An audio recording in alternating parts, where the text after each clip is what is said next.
Going on. Good evening, ladies and gentlemen.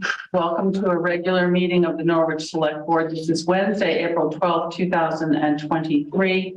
My name is Marcia Calloway. I'm currently serving as chair. I'm joined in alphabetical order tonight by Roger Arnold, Barry Layton, Vice Chair, Pam Smith, and Priscilla Vincent.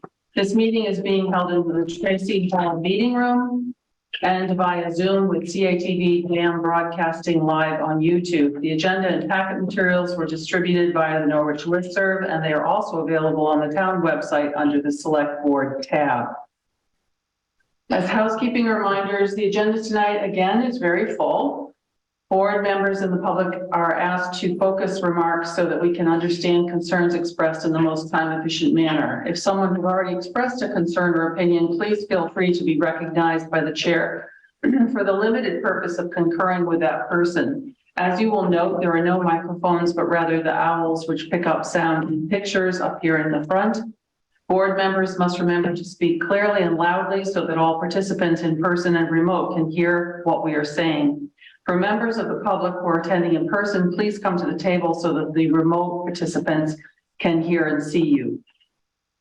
For remote questions from the public or comments through Zoom, please raise your hand to be recognized by the chair before speaking. For remote public questions or comments through the telephone, press *9 to raise your hand, *6 to unmute after being recognized by the chair.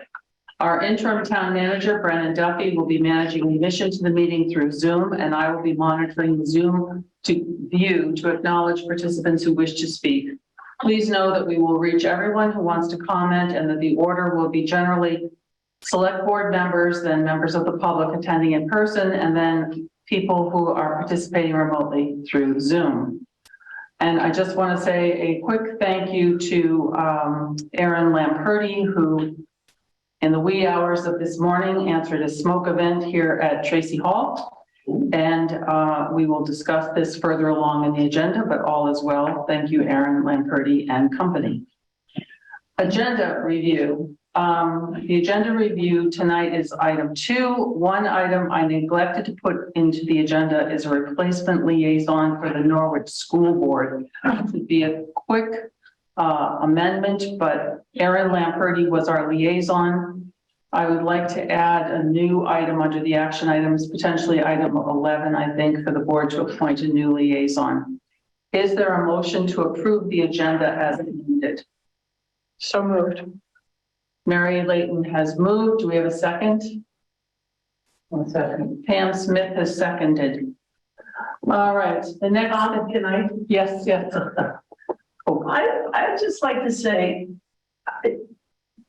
I don't like it personally, and I really dislike it as a member of the public, that people apparently are submitting things very late to be coming onto the agenda. I mean, the open meeting law says we need to post things 48 hours ahead of time. And the agendas and most of the packet is, but then have things dribbling in and to come in at 5:04 because somebody couldn't get them to Miranda to post. I just think it's unfair to the public, and I don't personally like it, and I wasn't able to find some of the things all the way I went to the amendment. So I am not prepared on some of the things because I haven't seen them before. And I just think that's not a proper way to function. I think to have an orderly meeting, people need to get their stuff to Miranda on time so she can get it out, and everybody, the public and the board, can all see it and have some time to read it and digest it. I think that's true. I think that sometimes trying to accommodate people, especially when they say that there's a deadline, but maybe deadlines have to be missed. Do you have any comment? No, I have some of these came in late. Some of them we found, so they didn't get added when they should have been. So that was one of the reasons for at least the DPW grant amendment. Was that we had it, we just it got missed as far as going in the additional packet. We wanted it to go in the packet. Sure, there's some people that are involved in this as well. Hopefully things will smooth out. We've had a lot going on. We do. All right. So we have a motion on the table may we vote? All in favor of the motion to accept the agenda as amended? 3, all right. 4. I'm abstaining. Okay, so we have to roll call. Patricia. Priscilla. Abstain. Pam. Yes. Yes. Yes. Mary. Yes. Marcia, yes. 4-1, the motion passes. The next item on the agenda is correspondence. Oh, sorry, the next item is minutes. We have minutes tonight from, I believe, 2 prior meetings, 3, March 15th, March 22nd, and March 29th. And I know that we do have at least 2 memos from Pam Smith with regard to, was it the March 22nd meeting, Pam? I think they're 2 different meetings. I think there were 2 different ones. 2 different ones. I have to look and see what I wrote. Has everyone had an opportunity to review the March 29. I have corrections, and I think it was the 22nd. No, the 15th. Oh, this is 15th. That's right. It was the 15th. The salary for the town clerk. Right. And incorrectly stated in the minutes. Okay. And the other that you had For the 29th. from the 29th? The one on the 29th was a correction of a statement that was attributed to me during a discussion. And what exactly did you want corrected? It's page 15 of the packet. The comment is Smith argued the payment for the new police cruiser should have been documented explicitly as fund for that purpose. I asked that it be changed to say Smith expressed concern that a payment for the new police cruiser was included on an accounts payable warrant for checks drawn from the general fund instead of having it appear on a separate warrant showing the check was drawn from the police cruiser reserve fund. Having separate warrants is the only way the select board can be assured that payments are drawn from the fund authorized by the select board. Does anyone have any discussion about those 2 corrections? The first correction. You really said all that, Pam? Just like that? I went back and reviewed the It's tape. really fine. But Mary? I think they're fine. I think reviewing the tape makes it an accurate representation. We're also not supposed to make it too much like a transcript. So I understand your point, which I think is a good point. But, you know. I took issue with the word that I argued. Argued. Yeah, I expressed concern. okay. I think that's Okay. well put. So I think in general, what we're trying to do is get away from transcript type minutes, but no one has a problem with these. So I think in the future, as long as we're getting the essence, the important essence, that's what we're looking for. So do we have a motion to accept the minutes of March 15th, 22nd, and 29th as amended? So moved. Mary Layton moved. Do we have a second? Second. Second by Priscilla. All in favor? Unanimous. Thank you very much. The next thing tonight, item 4 is correspondence. Pursuant to our receipt of correspondence policy, I'm just going to go quickly over these. Before I do that, we could potentially start with a motion and then discuss the items. So is there a motion to approve the correspondence? I will move to accept the correspondence as included in the select board meeting packet. Thank you, Mary. Is there a second? I'll second. Second by Roger. Any discussion? I have a few comments, but anyone else first? Pam was first. I'd like to pull the correspondence from the listers and ask that it be a future agenda item. Okay. And Mary?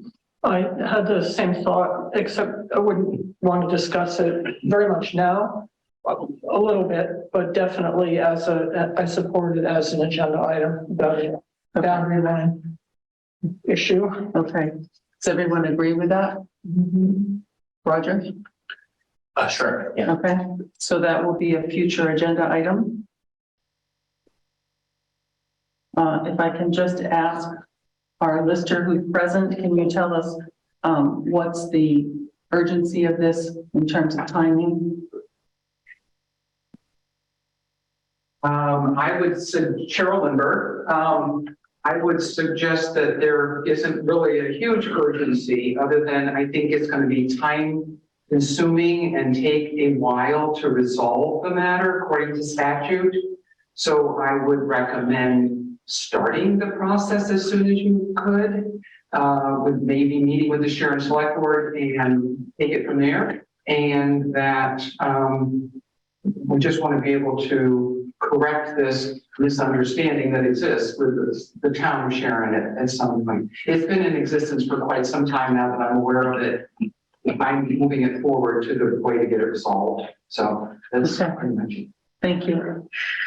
Does anyone else have anything to talk about with correspondence? I would, Yes, Roger. just regarding that as a future agenda item, I would just ask that those who need to be involved are consulted, you know? Yeah. Right, so yes, it sounds like it's in our authority to do so, but we would obviously need some advice as well. So I guess just, you know, to Cheryl's point, like, I would like to know what the process would be at a future agenda item. Yep. We will outline that. Yeah, that's cool. Pam? When I said future agenda item, I didn't mean the next meeting. I just mean we need to get it on our radar. Yep. All right, we'll go through the board first and then, or was it about that particular item? Not about that particular. Okay. Going in order that they appeared in the packet, Stuart Richards put in 3 pieces of correspondence. I'll just say that the open meeting lawsuit is in litigation. The board can offer no more than that at this time.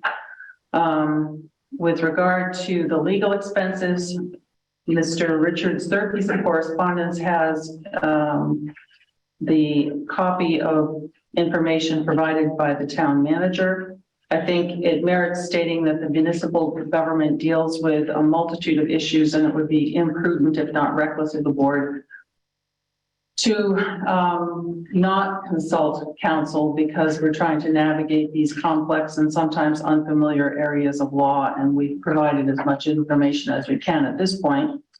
The police department employees, that's a subject of collective bargaining. There's nothing that we can say about that right now, other than we can reiterate that the original motion was intended to benefit all employees who are COLA eligible. We are anticipating an agenda item for multiple police issues, I think at the next select board meeting. That's to be determined. The select board votes to identify which members will participate in collective bargaining negotiations. That vote happened before the March 23rd, 2023 election, and the 2 participants on that board are the 2 board members who were not up for re-election. But when decisions are made, the entire board must vote. Norm Levy sent in correspondence, and he, I think, was requesting that the select board consider cost sharing a mental health professional with several local police departments. In agenda setting, I can raise this with the board and the town manager. The caveat is that the local police departments are in 2 states, and that might be problematic depending upon statutory strictures related to policing, but we would discover that. Don McCabe, I'd just like to say that I'm not entirely sure what he was asking. I think that the site in question for the Children's Bridge may already have been determined, but if this is a request for release of funds, I think we'd left it that there would have to be a project manager identified, and there hasn't been any capacity to do that yet. Brennan, do you have anything to add? No, that sums it up. We just haven't had guess, the resources to focus on that one project at this point, but it is on the radar for future work. Thank you. Then we have Luke O'Neill. Are you Luke O'Neill? I am, yes. Okay. And I will let you speak to your correspondence if you'd like to come to the table. I'd like to read the letter that I wrote and have it entered in the record if that's appropriate. Or Yeah, it's kind of in the record by being in the packet. it is, okay. Yeah, but you can read excerpts, just, Yeah, it's just half a page, so. okay. Hello, Norwich Selectboard members. My name is Luke O'Neill. I'm one of the owners of Simpson Brook Farm. We are a small family-owned cannabis farm. We hope to bring a cannabis dispensary to Norwich, not only as a business, but also to integrate into the community and serve the people of the Upper Valley. Cannabis has been a historically stigmatized substance used to marginalize and imprison minority groups. Here at Simpson Brook Farm, we seek to end this harmful stigma around our favorite plant by providing high-quality, organically grown cannabis. We grow our cannabis using the best light possible, the sun. I'll skip button on. So the cannabis industry can provide opportunities to young Vermonters who wish to remain in the state without requiring out-of-state investment or industrial development. We believe that cannabis can be a force for good in our communities, and that by bringing the market out of the shadows, we can show people the positive impact it can have. Additionally, by moving the market into the realm of legal business, we will ensure consumers are purchasing a product that is tested by a third-party lab to ensure quality, potency, and most importantly, safety. By seeing cannabis as simply another crop grown in the beautiful region we call home, it is easy to see the positive and regenerative impact cannabis can have on our land, communities, and citizens. I'll leave it there. Luke O'Neill, 4/4/23. So I'd just like to ask the board what the procedure for going forward would be. The procedure in Vermont for retail cannabis sales is that each town individually has to have a vote, majority vote to say yes or no. So I'd like to ask how I could initiate the process, or how you could get to the point of having a vote. That's why I'm here to ask that. Thank you. At this point, the next town vote will be March of 2024. Yeah.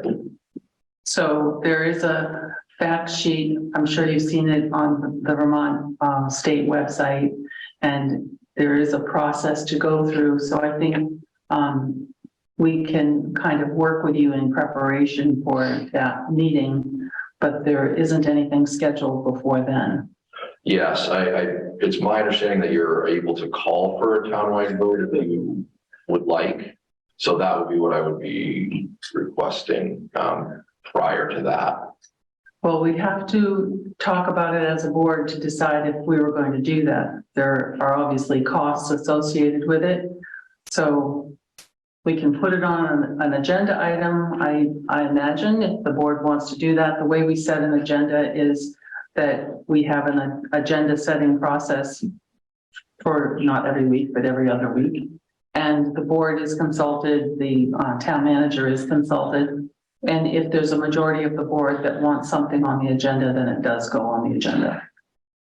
Roger? Well, there also are certain instances when it's within the voter's authority to call for a special town meeting. They would petition, and you would petition through a certain number of signatures for a town. Yep. So it's, I think it's unclear right now to me in this moment of just, in this section of correspondence, whether or not this is in the authority of the voters to decide on that question. But that's another mechanism for calling a special meeting. Yeah, my understanding is that it's either the board can simply call for it, or if we gather the necessary number of signatures at that point, it would have to be voted on. Right. If it's in the authority of the voters to decide on that. this may or may not be, I will confirm in the correspondence agenda item. Yeah, Yeah, so let us do a little research and then we can let you know. And if it's petition process that's available, then you can Right. certainly petition. yeah, that's, what the Cannabis Control Board, has told me is the process with, that they've gone through with other towns. Okay. And that would be, you'd be guided by the town clerk's office for that. And we'd look at, I imagine it would have to be a binding vote based on some looking that I've done for the past warrant, but binding versus advisory. So don't quote me on that, but we'll do some research. And in the meantime, you can talk to the town clerk's office about how to do a petition. Yeah, that's the resource. Okay, great. Thank you. Thank you for coming. Okay, item number 5 is the AP warrant. I think tonight we have, We haven't thought about. oh, sorry. To accept the correspondence. So we have a motion on the table. I think it was Mary and Roger. Okay, yeah, I wrote it down. Yep. So may I call the question? All in favor of accepting the correspondence? Unanimous. Thank you very much. Now we are at the AP warrants, and I think we have 2, do we not? And so, first of all, do we have a motion, and then if we need to, we can discuss them? I move to approve check warrant number 988 in the amount of $53,772.26, and check warrant number 989 in the amount of $187,831. Thank you. Is there a second? I will second. Second by Pam. Is there any discussion? Mary? Are the warrants physically here for us to sign? They are. Okay, thanks. Any other discussion? All in favor? Unanimous. Thank you very much. And I will pass them around so we can start signing. I'll sign last so that I can keep talking. All right, we are now at informational items. In your packet, there are minutes of the task 2 working group that was put together pursuant to the schema that I drafted so that we could start looking at our financial policies and procedures. The status of that is that I have drafted the initial results of that meeting. They've been reviewed and commented upon by the treasurer and the interim finance director. For my next step, I'm going to. I'm sorry, Marcia, Yeah. did you want a second motion for the second warrant? They were in, it's in one. But the motion was only for 53 and this is No, the 180. motion was for both. You did both. Why did I hear 53? I don't know. But you said the 187, We heard it. Great, I said both of them on the check numbers. sorry. It's okay. Okay, so my next step is to develop a list of the policies and procedures that were discussed in that meeting, and they will be produced according to the offices primarily responsible for each policy and for implementing the procedures to affect each policy. I will include the final working group documents in the next packet. We will be looking for policy and procedure development this month by the treasurer and the interim finance director, who, as you all know, is we're losing at the end of the month. And then there are policies which need select board participation in terms of updating, and I'll talk about that just briefly at the end of the meeting. Any questions, comments about any of that? Okay. Number 7 informational item is the recreational department assistant job description, which we discussed in an earlier meeting. Brennan, would you like to say anything? Well, I will just say, our recreation director is out of town this week, so she's not here really to speak specifically to this, but I knew there was a request to see that description that she had created. I think probably the best way to do this is to bring this back into maybe the next meeting, and Bree will be here as well. And have a full discussion and have her be able to answer some questions if there are any. I can try to answer questions if there are, but I'm not sure I know all of the ins and outs. Pam? I didn't see anything in here about what pay grade and step this person would start at. At least the To be honest with you, I don't have that. I don't have that at the top of my head right now. So I think it was discussed, but I don't know. I wouldn't want to give you the wrong info. It's in the town budget. Does that help for one? Yeah. But Yeah. it doesn't have grade and step. I don't know. Probably not. It's just, It's no. probably an amendment. I don't know where I'm from. Yeah, we definitely confirm that. And my question is, it's a very comprehensive job, and I'm wondering what's left for the recreational director to do. There's so much in there. Yeah. there is good. Maybe we should see Bree's job description as well at the next meeting. That's a good idea. Compare them. I thought it was an assistant. I didn't think, I love how this is like, no one has seen the episode of The Office, I guess. The assistant to the rec director has become an assistant rec director job, so that's my only comment. Good point. So it was voted, do you think, as assistant to? Yeah, or maybe it was voted to be assistants, right, to be defined, but whether it's an assistants, or an assistant rec director. It says recreation admin assistant in the budget. So it might have expansive duties because it's now an expanded job. But if it's for an admin assistant salary, then Yeah, I don't know we about gotta get to the bottom of that, I think, or clarify that. The other thing that I'm not clear on is there was a discussion was it the last meeting or 2 meetings ago? I guess it was the last meeting about some kind of exchange of buildings and grounds and DPW and rec department, and I couldn't follow the conversation. It was too convoluted. And I thought that was what was going to be here tonight. Is there something more that relates to that? I can reiterate, I think the discussion of the plan that had been proposed was that the building and grounds technician, which is currently a unionized DPW position, would be eliminated.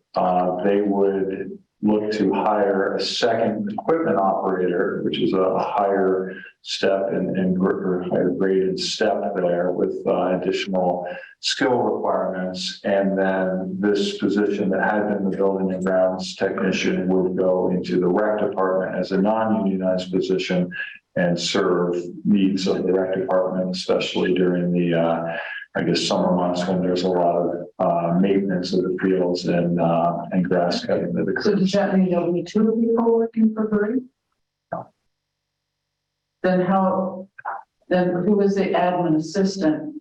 Is that being changed to this position? Yes, that's the whole purpose of Bree's new job description, was to bring the roles that she would look for from this person who would also be doing outdoor work into what had been budgeted for, which was the administrative assistant. Okay, so she's asking for something totally different than what she put in the budget and what was approved in the budget.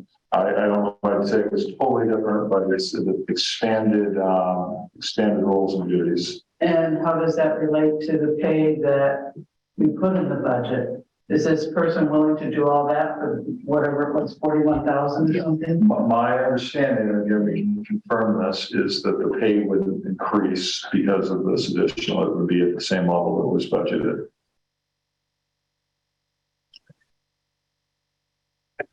Yeah, I think we should revisit it. Okay, well, we can certainly put this back onto the agenda for the 26th and have some more discussion. Do others agree that it would be also beneficial to look at Bree's job description at the same time? I think that's Okay. Yeah, we need to understand the whole picture. Right. Okay. Good. Any more on that? Okay. The next item is the Interregional Energy Coordinator Energy Committee work presentation. I think that we have Jeff here. Yes, I am here. Can you hear me okay? Yes, Jeff Grout, I am recognizing you. Would you like to address us? We had some questions based on the report that you had sent to us, and basically we want to know what's going on with your talking about Tracy Hall and plans that you may have put together, and particularly this company EEI that had previously been identified for a Tracy Hall project that was rejected by the voters. Sure. And Yes. Yep. last night we had some problems with our boiler. So this is an opportune time for you to tell us what you're thinking, because we need to be thinking about what we want to do with our money. Absolutely. Yes. I'll be glad to bring that up. I do have a few slides that I could show if I can take the screen, or I can talk to the points, whatever is better for you at this point. I think we can share our screen with you. You should be a co-host. So Let me know when you can see it. We can see it. yeah. Beautiful. All right. Thank you very much. Again, my name is Jeff Grout. If you worked with the previous Intermunicipal Regional Energy Coordinator, Jeff Martin, we made it easy. And I am also named Jeff. So I'll give you my contact information at the end here. And there we go. Just real quick, I'm going to take about 10 minutes. Is that enough time or too much? I know you're very busy tonight, but I'm going to try to talk through these pretty quickly, and we'll stop for questions. But there's a few key things I did want to bring up. And one is a municipal energy resilience project. It does have some funds available, and the funds fit very well with Tracy Hall. So I just wanted to give a quick background on that. And then we can get into some specifics with Tracy Hall. Excuse me. MERP, this is the name. This is what we call Municipal Energy Resilience Program.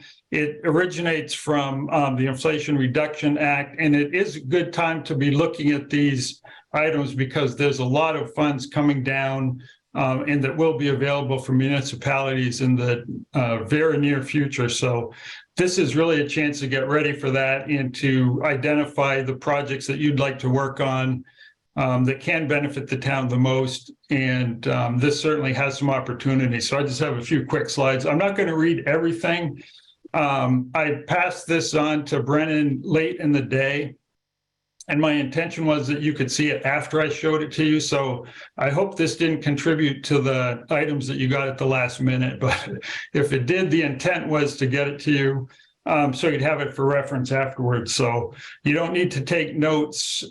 This is available to all of you at this point, but the reason we wanted to bring this up, the cash grants are about $500,000 each. It is designed for municipal buildings. It's specifically for weatherization and for replacing old fossil fuel heating systems. And again, that fits really well with Tracy Hall. So the criteria or what it does is there's three opportunities. This project is broken into three phases. And there's only one active right now, and that's the $4,000 mini grant. We have a whole presentation on this. We can give a lot more information on MERP itself going forward, but at this point, we do recommend that you apply for that grant. It can be used for a number of different things. It's a very easy application process, and it just gets you in the system for the larger grant. The second phase is an energy assessment. These are paid for by the state of Vermont. They have funds. They'll be hiring the auditors. They'll be scheduling the auditors. The town responsibility would be identifying the buildings that you would like to have audited that can apply for that will be applicable for this grant. eligibility criteria, the number one criteria probably is energy burden. I don't want to, well, this could take a little time to get into, but basically this is the average price that your residents pay for fuel compared to the average income of the community. So it's imperfect, but it's a metric that they're using to apply or for the eligibility requirements for this grant. And this is the one area where your energy burden is actually low. And they're looking for the real target area for this grant is for the high energy burden communities. But they are recommending that everybody at least apply through step 2 of this program because you're pretty much guaranteed the mini grant and the chance for the energy audit with the costs are covered. There's also a loan program. If you don't win the actual grant, there's actual low interest loan program that can help pay for these projects as well. So Tracy Hall, there's been a lot of work. I'm new with T-Rourke. I've been with them about 2 months now. So actually the timing, I'm very happy to be talking to you tonight because I've been spending the first part of my job getting a lot of background information. And this is a lot of this work was done in the past. You've had some audits done. And as we finish up here, the real key for me is, what can I do and what can I do to help you that will benefit the town the most as far as saving energy funds, making your buildings more reliable, and hopefully getting some grant money in as well. So existing condition of Tracy Hall, you can read through this. I think most people you're probably more familiar than this with I am. I've been there one time. You've probably been there many more times. Insulation is lacking. There's very poor ventilation in some areas. You mentioned before there's 2 oil burners near the end of their life. Excuse me, there's a few things that are in very good condition, including the structure. The structure is really in very good shape. The brick shell and the roof as well. Excuse me. Control electrical system is in good condition, but it's probably near capacity. And the control system is very outdated at this point. So this probably gets into what your questions were from the last meeting, is there are 2 existing proposals. And they're from 2 different companies. One is called Living Buildings, and the other one is Energy Efficiency Investments. We refer to them as EEI. And we've worked with both of these companies in the past at 2 Rivers, and they basically will do energy audits. In fact, a lot of the information that will be brought forth when you have the MERP audit is probably already known from these 2 companies. Do a pretty thorough job. The excuse me. The projects were again defined. You have voted on it. So if you have specific questions, feel free to ask. But again, I think the energy conservation methods that were brought out were basically to fix the 2 boilers. These 2 companies have a pretty similar solution, and that was geothermal, which is a pretty expensive upfront cost, but very low maintenance and very low operating costs once they are installed. They are expensive. I think the original approval was for around $600,000. And these 2 living buildings, the only real difference is they really designed the building to use just a small amount of energy as possible. They work with thermal mass and geothermal heating and cooling. The only thing that we have from them now is they have a short-term solution, which is to replace one of the existing 2 boilers with a high-efficiency fossil fuel boiler. And leave the other boiler there for parts, also update the controls, and then figure out what your long-term solution is. And the long-term solution for both would include insulation, air sealing, ventilation upgrades, The living buildings does have thermal mass, and it also has the key feature is the geothermal heating and cooling. And these are basically larger systems similar to a heat pump that does heating and cooling with the same unit. So you would have the heating and the air conditioning. And again, EEI does not have the thermal mass, but it does have similar, there's certain differences, but again, I will go through the details more, answer specific questions as we go through. Any other questions there? Yes, go ahead, sorry. What specifically is meant by thermal mass? Thermal mass is a large, usually it's a large wall. They'll actually use the walls to hold heat during the day or during times when energy costs are low. They will heat a wall. I guess you could compare it to a large wall in the sun or a large rock. That's really what it is. It's the same type of material that just gathers and holds the heat during the day. And even as the sun goes down, you can feel that heat is still there. And that's Is it a passive? I'm sorry? Is it like a passive solar, or is it more like a Russian stove? Yeah, it can't, exactly. Yes, it can be passive because if it's put in place where the sun shines directly on it, it will heat up naturally. And that's generally what they'll try to do when they place a thermal mass. There's also ways you can heat it mechanically to hold it. And typically they would do that at times when energy costs are lower. If you're on a plan, often the energy costs at night when demand is low, costs are low, and you can charge up the wall with heat during those periods, and then expel that heat when the costs are high, but you don't need, all you need then is a fan, not really a cooling or heating system. I have one more question. Sure. Considering these, innovative and necessary energy upgrades, we also have to consider that we have a historic building. Mm-hmm. So for instance, adding thermal mass to a building that has an envelope that may be restricted as to what you can do to the outside. Mm-hmm. The thermal mass have to come into the inside and take a space where people would be working, that kind of thing. Just are the historic parts of the building being considered by these two entities as well as the energy efficiency?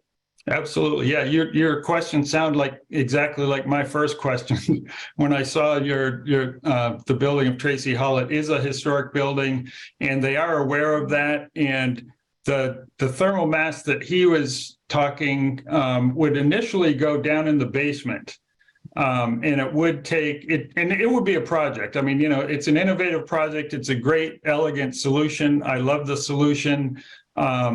I wish we had a price to see, what that would cost compared to the benefits of that. But you'd probably lose about a foot of wall space all around the bottom of the first floor or the basement ground floor area that's actually below the ground grade a little bit. And then he could, and his second phase was to actually stack thermal wall structure into the gym area, which would be based over, and the weight would be supported by the thermal mass or the thermal wall that's down in the basement area. So there's large potential for that. And So can we define the thermal mass as an interior wall with insulation? Is that basically what we're talking about in terms of a layman's term? Absolutely, yes. Yeah. Okay. Yeah. Let's talk more like that. That would be helpful. So Jeff, this is Marcia Callaway.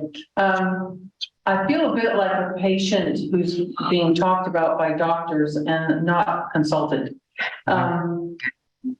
Living Buildings had promised us a proposal, but you're talking like you've seen this proposal and it exists. At no time was I expecting any proposal from EEI, but that seems to exist. And just a second. And the problem that I see beyond all of that is that we have space issues in this building.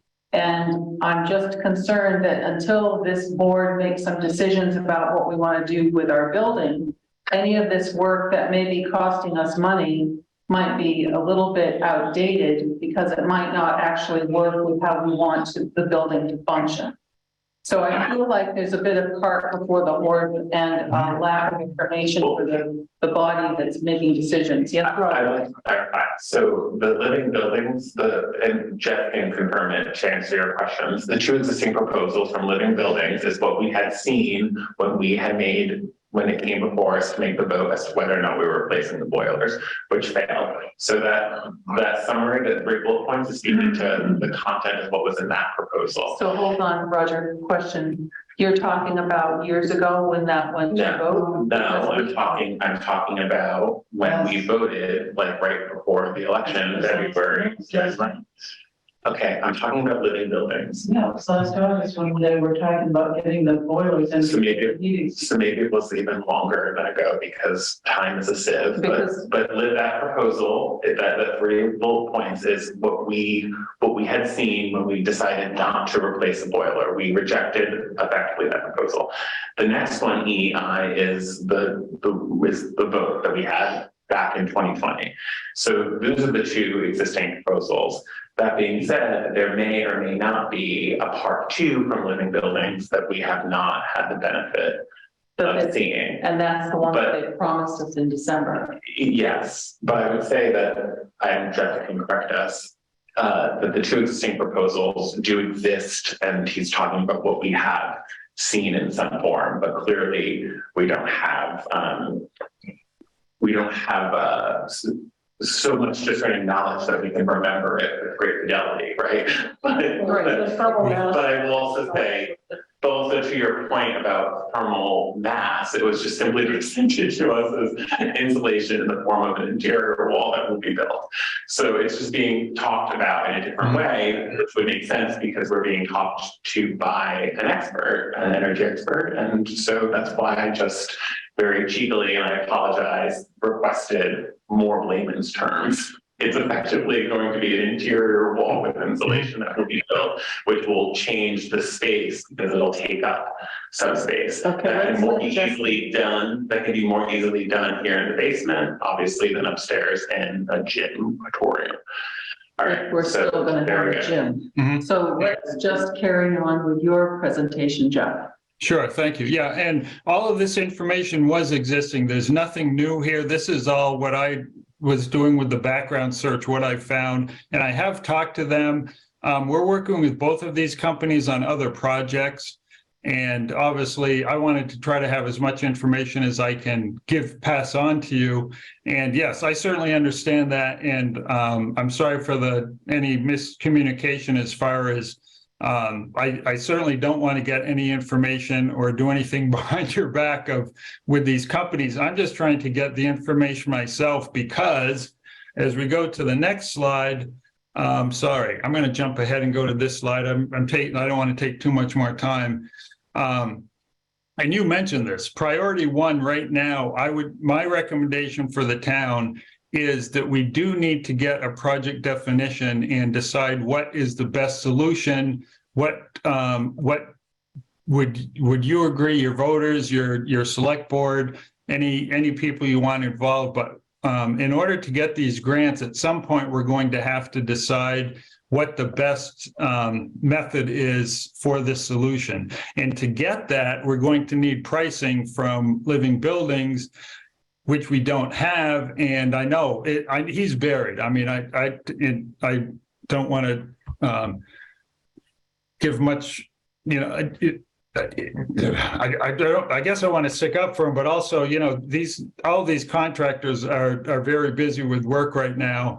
And he's very interested in this project, but bottom line, we don't have pricing yet. And there's not a whole lot we can do except, again, a lot of the information we do have, I think we can get a group of people together that I'll be glad to work with in your town to try to get this, project defined. I'm talking high level at this point, like what is, and when I say high level, I mean, is it acceptable to the town to put in and replace one fossil fuel boiler with another at this point? Your Article 36 team is pretty clear that that is not the way they want to go. They would prefer to replace fossil fuels. That's really the intention of the MERP grant as well. It's to eliminate as many fossil fuel, as much dependence on fossil fuel as we can. And I'm sure we could have a great debate about this tonight and take up the rest of your meeting, but probably not. So this is really just an overview on where we need to go from here. And again, that for everything we've looked at and all the projects that we've done, there's a lot going on with electric vehicles. There's solar issues, possible solar fields going ahead. But really the grants are coming down the pike here. There's a few options for Tracy Hall. That's, again, correct me if I'm wrong as well, because I've been doing a lot of reading, but from what I've seen, you know, Tracy Hall is at the top of the priority list for energy efficiency.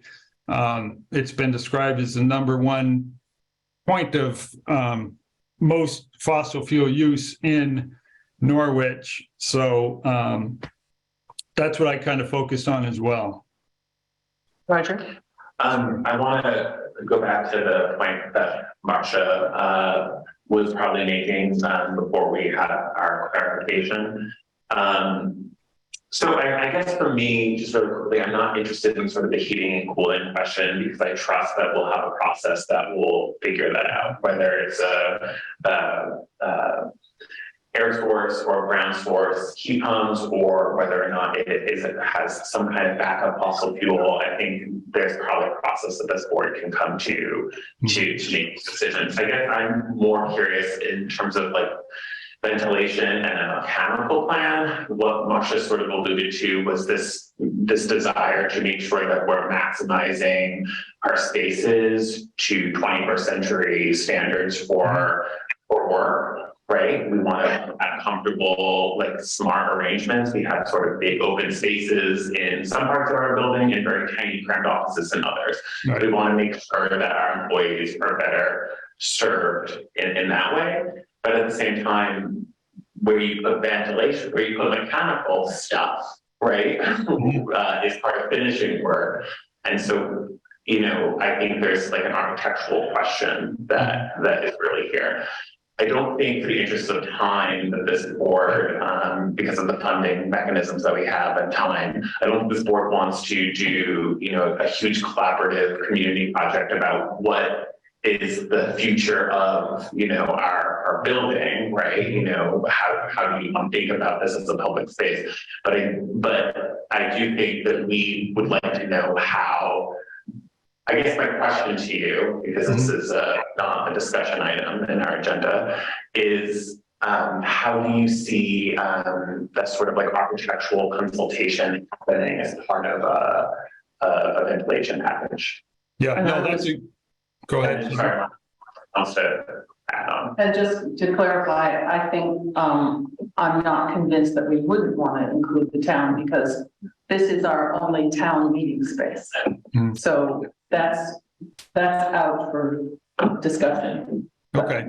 Yeah, no, that's a very good point that you brought up about ventilation, because that is the key part of this project. I think is that might even be the most expensive part of the project. I think I did see a slide that did show to really get proper ventilation and to make all your employees comfortable and safe, which is what you want. There was also some mold issues that would be a major part of the project. So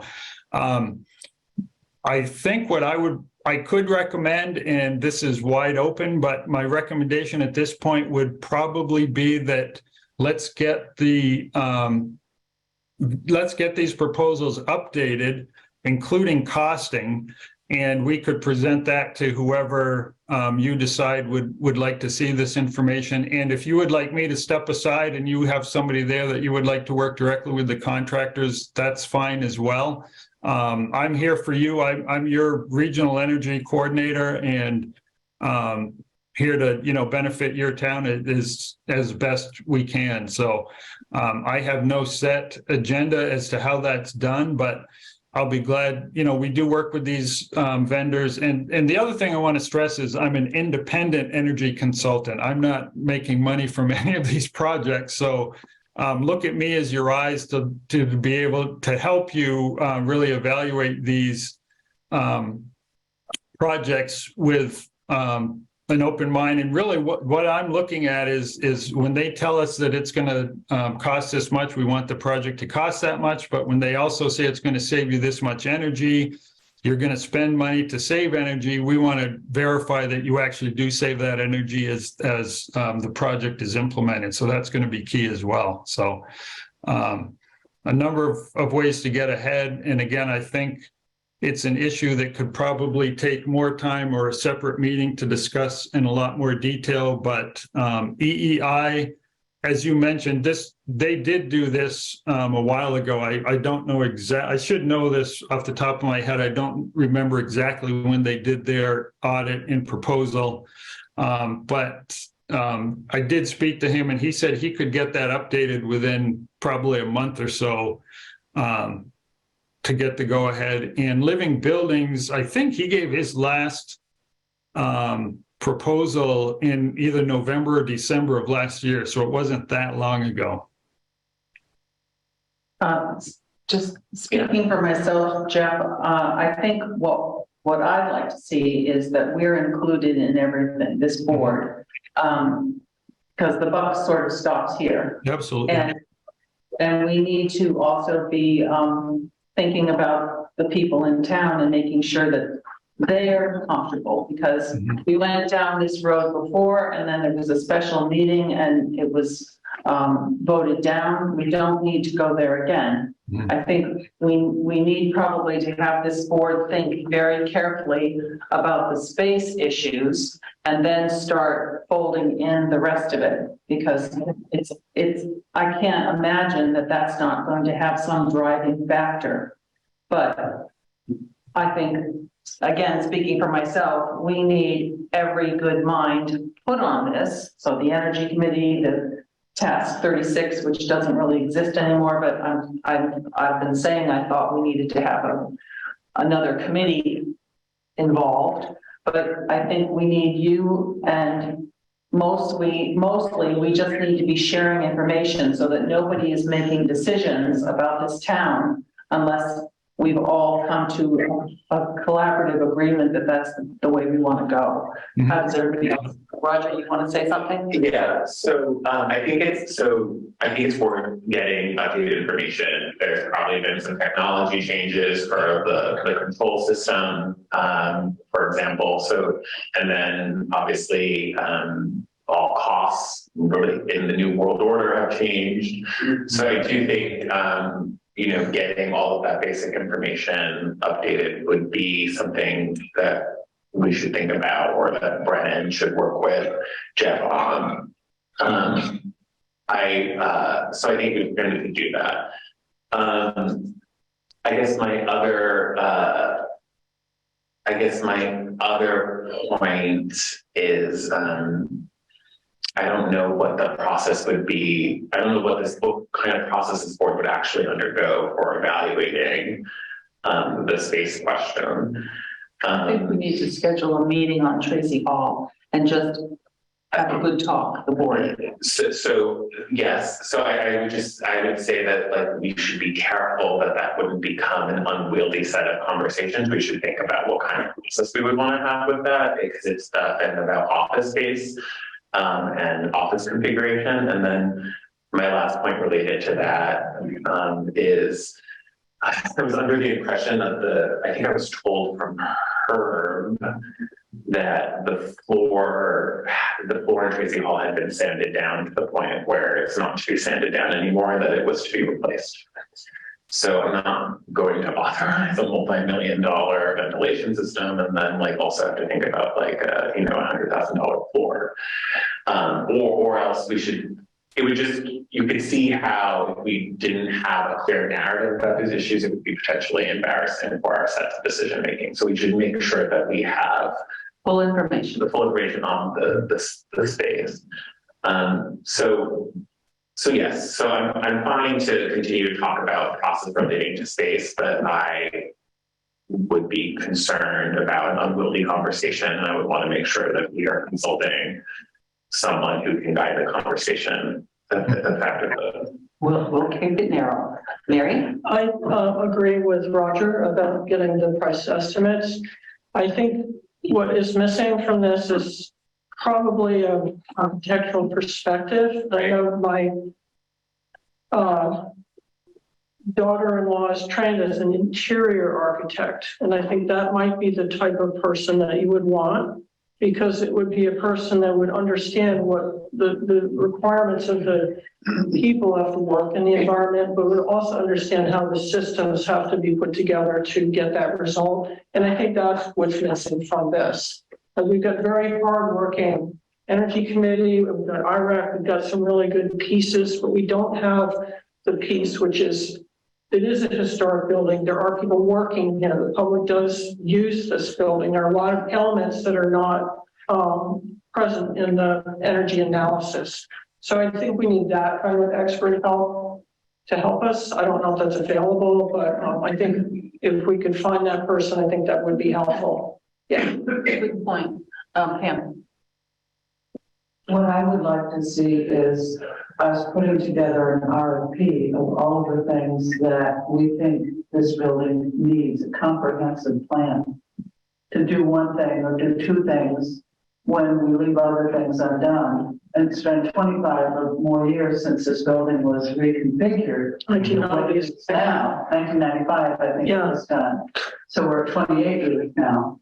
And we use the building differently than we did 28 years ago. So I think we need someone to come in, and there are engineering firms out there who can do mechanical and structural studies. And I would like to see several proposals, not just one. You know, the same with EEI, they wrote the RFQ, they were the only bidder on the RFQ. I don't want to see that again. Well, let's schedule a meeting for just this topic, and we can go from there in just a second.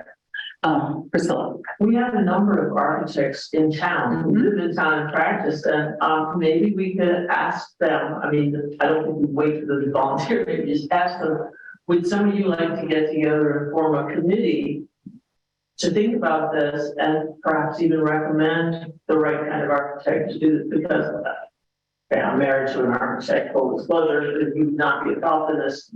It's fundamentally not suitable. But it seems to me that the architect usually pulls together all these pieces designing buildings. So I think we should get some of these architects we have in town together and say, okay, you guys, you know, help us figure out a plan of going forward. Okay.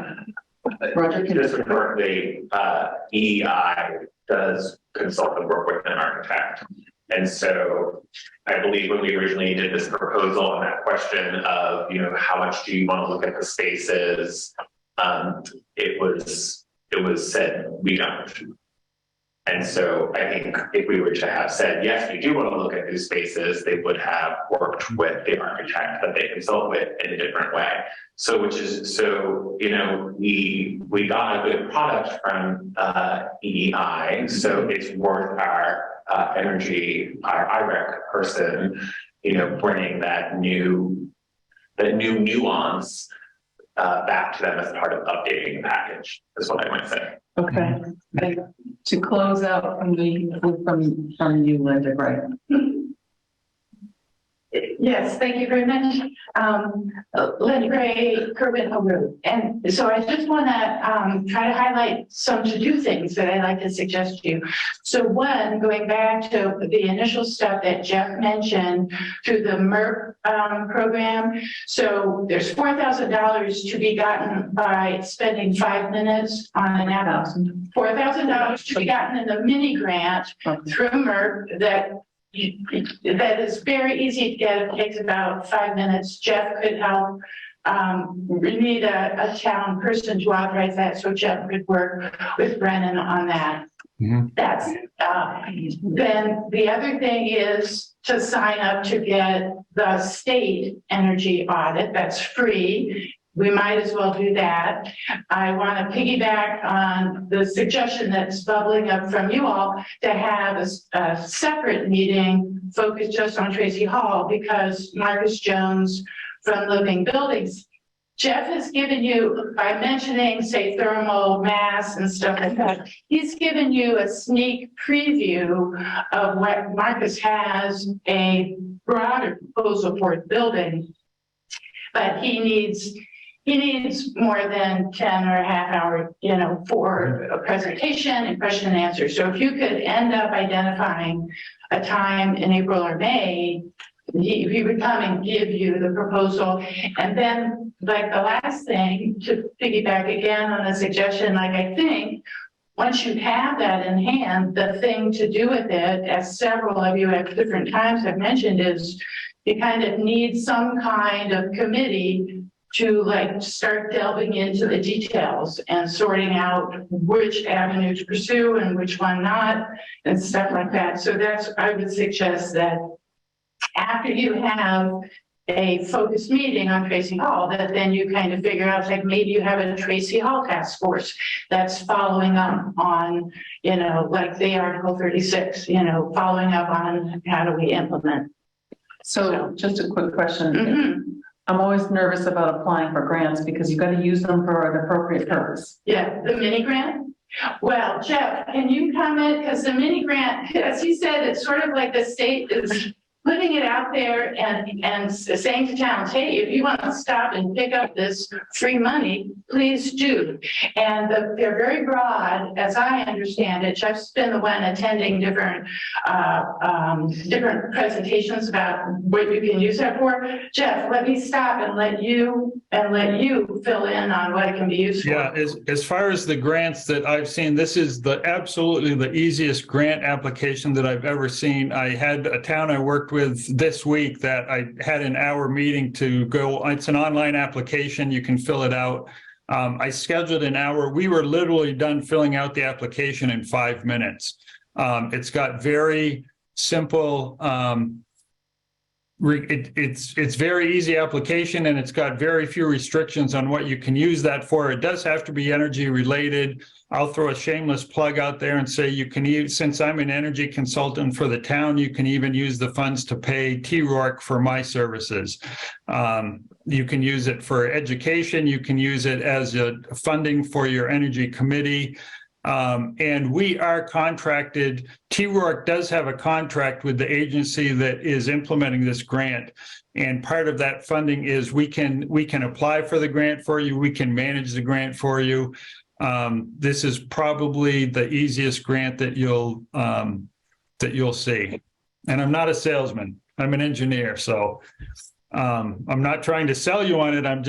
I agree with Linda that, yeah, this is something we should really benefit. It's not a huge grant. The other benefit of applying is it gets you in the system. It'll get your town in the system and get you set up. It's not required for the audit or for the grant itself, but it does get you in the same system, set up in the system that you will be using when you do apply for the energy audit. It is the only part of the program that's open now. The audit, they're telling us, will be, the application for the energy audits will be released probably by the end of May, maybe a little bit sooner, but the only thing that's open now is this mini grant. And go ahead. Just to clarify, I think Marsha saying, how would we fill out that grant? We would fill out that grant as the town of Norwich would like a mini grant for broad energy purposes. Is that what I'm hearing from you? Yeah, it's got, yep, the grant, it's all online. I can shoot you the link. What you'll need is you'll need a primary contact and a financial contact and a project contact. They can be the same person. So you could say your town administrator, if you have a grant application process, if you have a grant administrator, they could be the same person, or you could have somebody from the select board. You can spread it apart if you want to. Then there's a checklist as far as what you want to use the grant for. There's energy consultant, there's energy training, there's outreach to your community.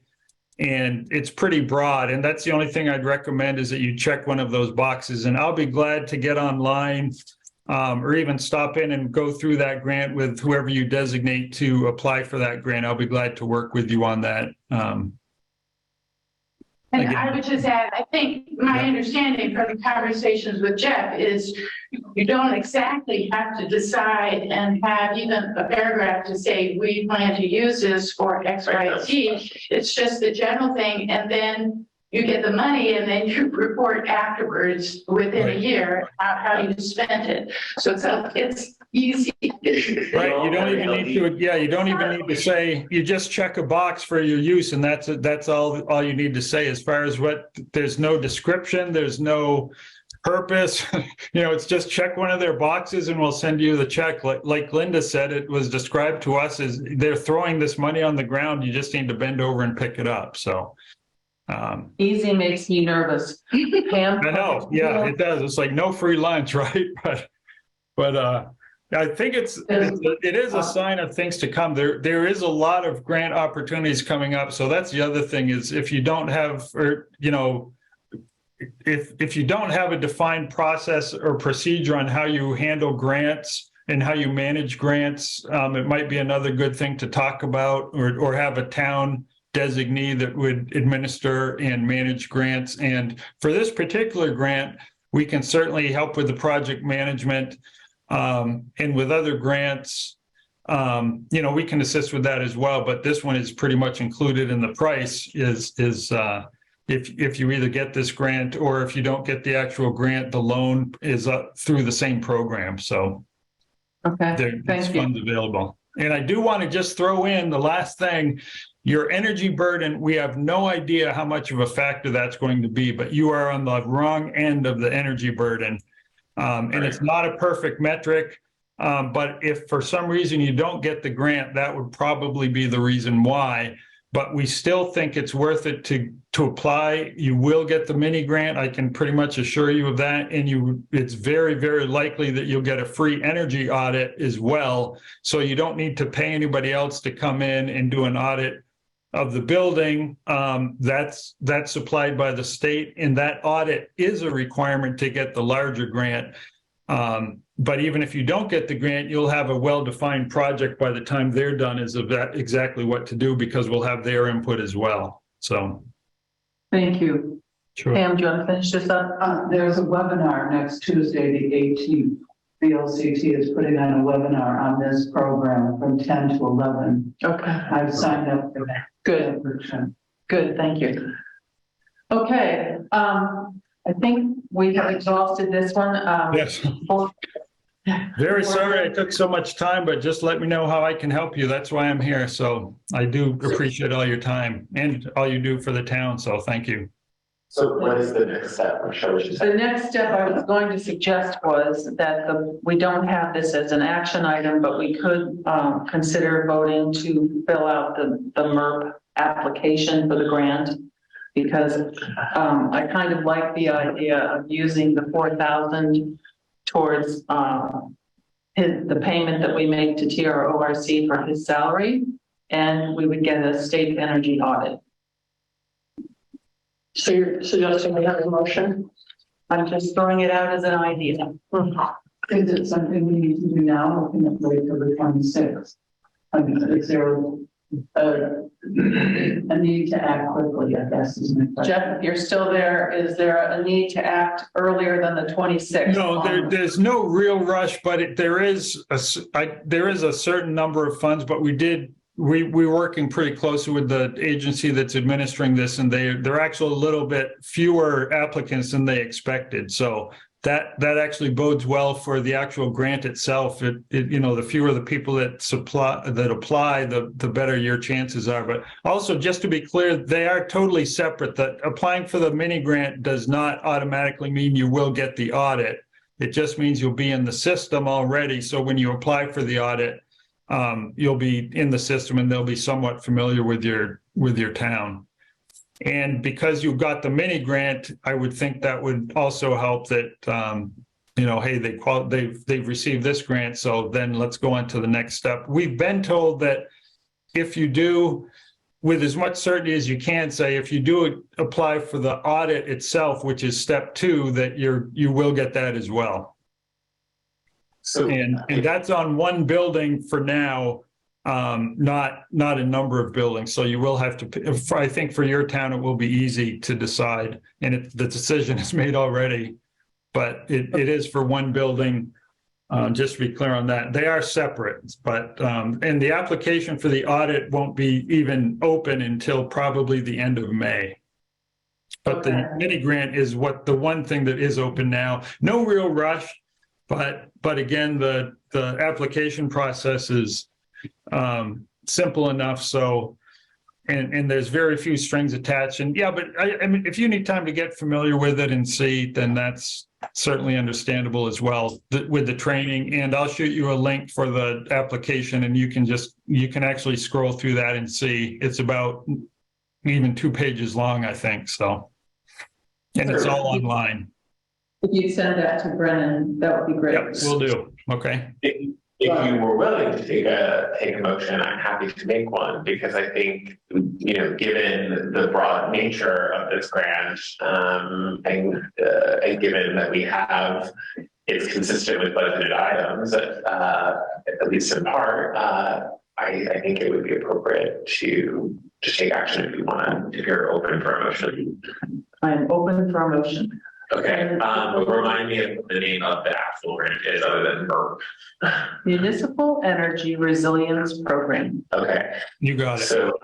So I move to ask the town manager to work with our regional energy coordinator on an application to the Municipal Energy Resilience Program. Jeez, acronyms. Do we have a second? Could you say that again? Just to work with? I'm sorry.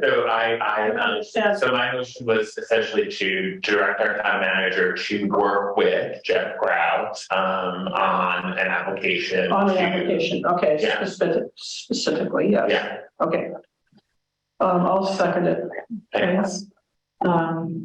Any discussion?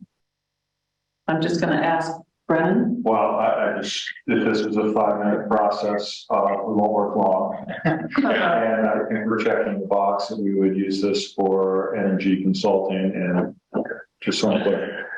So we're gonna potentially submit an application here before we meet again. Yeah, The intent. that would be the intent, yeah. And I'm thinking we would use that against the budgeted money for TRO. So That makes sense. may I call the question? All in favor? Unanimous. Thank you very much. And thank you, Jeff. Please don't be a stranger. We want to hear from you. We want to know what's going on. Yeah, my pleasure. Thank you for your time. I appreciate it. And sorry I took too much tonight, but thank you. We were catching up, so we'll see you again. Right. Thank you. Thank you. Bye-bye. Thank you. All right. Sorry that took so long, but I think it was productive.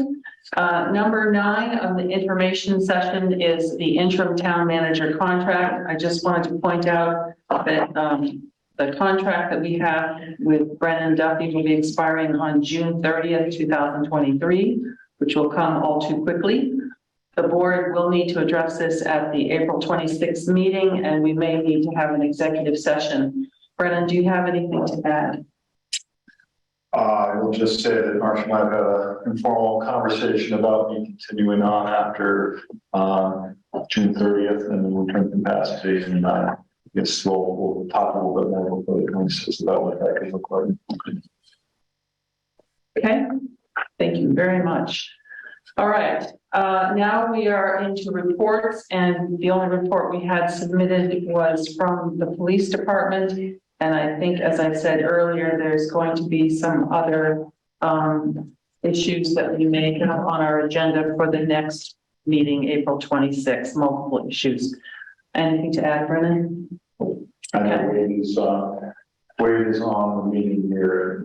If you want to say anything, you have the Chief Cochran, did you want to add anything today to your report, or? Will we just hear from you on the next meeting on the 26th? Hey, Madam Chair, I think I would be better prepared on the 26th to present, if that's okay. That's absolutely okay. Thank you very much. Thank you. Yes, Cheryl Lindbergh. Sherilyn, thank you, Martha. Quickly, just an update, since we kind of follow the department of the town, the Board of Listers today met with KRT appraisal firm, and we do have the public forum that I posted on the listserv May 2nd, the evening of May 2nd, when they will present a PowerPoint discussing the process that will take place. And it's scheduled for this room here with a hybrid setup, meaning we'll have a Zoom option as well. And just wanted you to know that we had a great conversation today with them, and we're getting the plan rolling. Great. And so by process, you mean the process of reappraisal for the town? Correct. Good. We look forward to that. All right. Now, the next item on the agenda, I believe, I had asked if we could include liaison to the Norwich Selectboard. Or Norwich School board. Yeah. Thank you. I was up early. So, is there anyone who is interested in being the liaison? Would you like to volunteer? Thank you, Pam. Shall we, does anyone else want to volunteer? Otherwise, we can put it to the vote. Do we have a motion to appoint Pam Smith to be liaison to the school board? So moved. So moved by Mary Layton. Do we have a second? I'll second. Seconded by Priscilla. All in favor? Priscilla, all right, we'll call. Yes. Priscilla, yes. Pam? Abstain. Roger? Yes. Mary? Yes. Marcia, yes. Thank you very much. Thank you. All right, the next thing is the, golly, I can't even think of it, local energy emergency management plan. Brennan. Okay, actually, I'm going to finish very quickly. The Chief Northern, who prepared this document, which was in the packet. I believe this is an annual process, so we reaffirmed the town of Norwich emergency plan, and I see Alex is on, but muted. Alex, I can make you a co-host if you wanted to share anything, or you can just kind of verbalize anything that you'd like us to know.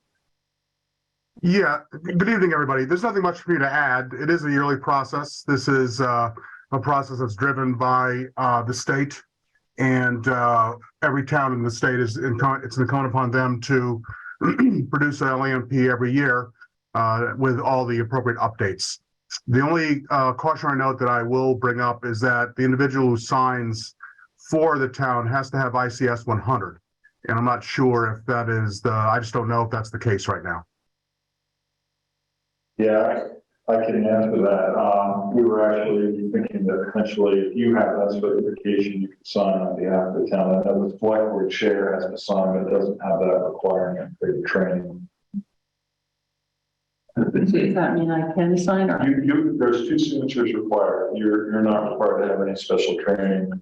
Okay. Whoever signs on the town does and you have any special training, but it doesn't specify that it has to be the interim town manager or anything else. So, Chief, do you have that training? I'm sorry? Do you have that training? Oh, yes. Yeah, no, the person who signs the top line, which is generally the town manager or the person filling that position, has to have ICS 100. That's the only stipulation. The person who signed for the select board slot, the second line down on the adoption form, does not. So I would propose that you have to not hold that certification. You would be the town signature for this year. So does that mean that the form has to be redone or not? No, there's no. Okay. Is Alex willing to do this? Alex, are you willing to do this? To sign that line? Are you willing to sign? Chief Northern, are you willing to sign? Chief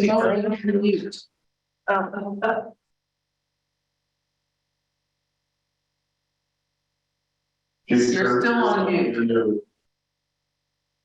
Chief Northern, you're muted. Sorry about that. My radio was on in the background, my fire department radio. I didn't hear. I'm sorry. What was the question? Are you willing to sign this document? Oh, absolutely. Yeah. I mean, as the deputy emergency management director, certainly. Yeah. Okay, so I have a question because last night at 3 a.m, I was called because there was smoke in Tracy Hall. And so none of these numbers are effective unless it's an emergency that happens during the workday. Right? And 3 a.m, none of those work. So I've talked to Brennan today about how we're going to have a telephone tree and other plans for things like what happened last night. But does that change what we should be putting on this emergency plan? Well, I'm not sure. Which numbers do you feel don't work? Well, these are all town numbers, aren't they? Are you talking page 15, municipal contract? I'm talking page 64 of this. It's the local emergency plan of the. Oh, I have the plan itself. I'm on it. I have the same question, page 15 of the plan. Okay. And it gives all select board members, it's Tracy Hall. Well, this is the, No. Yeah, it's the Tracy Hall number, And also all our emails is just, select board at Norwich. Well, yeah. that's the way it's been every year. And if you'd like that to change, that's fine. I just essentially roll it over with new numbers or new people, as the case may be. Those numbers for the select board have remained constant. So if you'd like me to change it, I certainly will. well, I guess my question is, at 3 a.m, when there's smoke in Tracy Hall and somebody calls a select board member, does that qualify as a local emergency? No.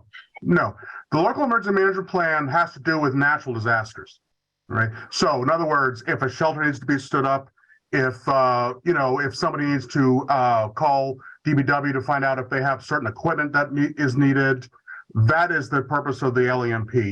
It also is there to ensure that Norwich is, within the realm of applying for disaster relief. All those kind of things emanate from the LEMP. This has nothing to do with a call at 3 a.m. about a boiler. Okay, so in terms of like the fire chief number here, is that number something that you answer 24/7?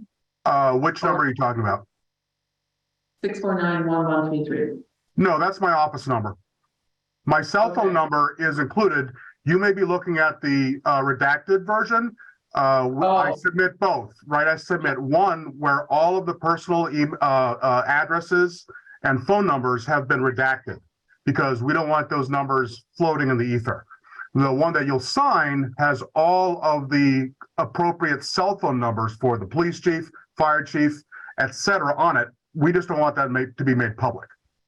Okay, Well, fill the packet. so that's what I was concerned about because I just imagine, a natural disaster could happen in the middle of the night and how do we proceed?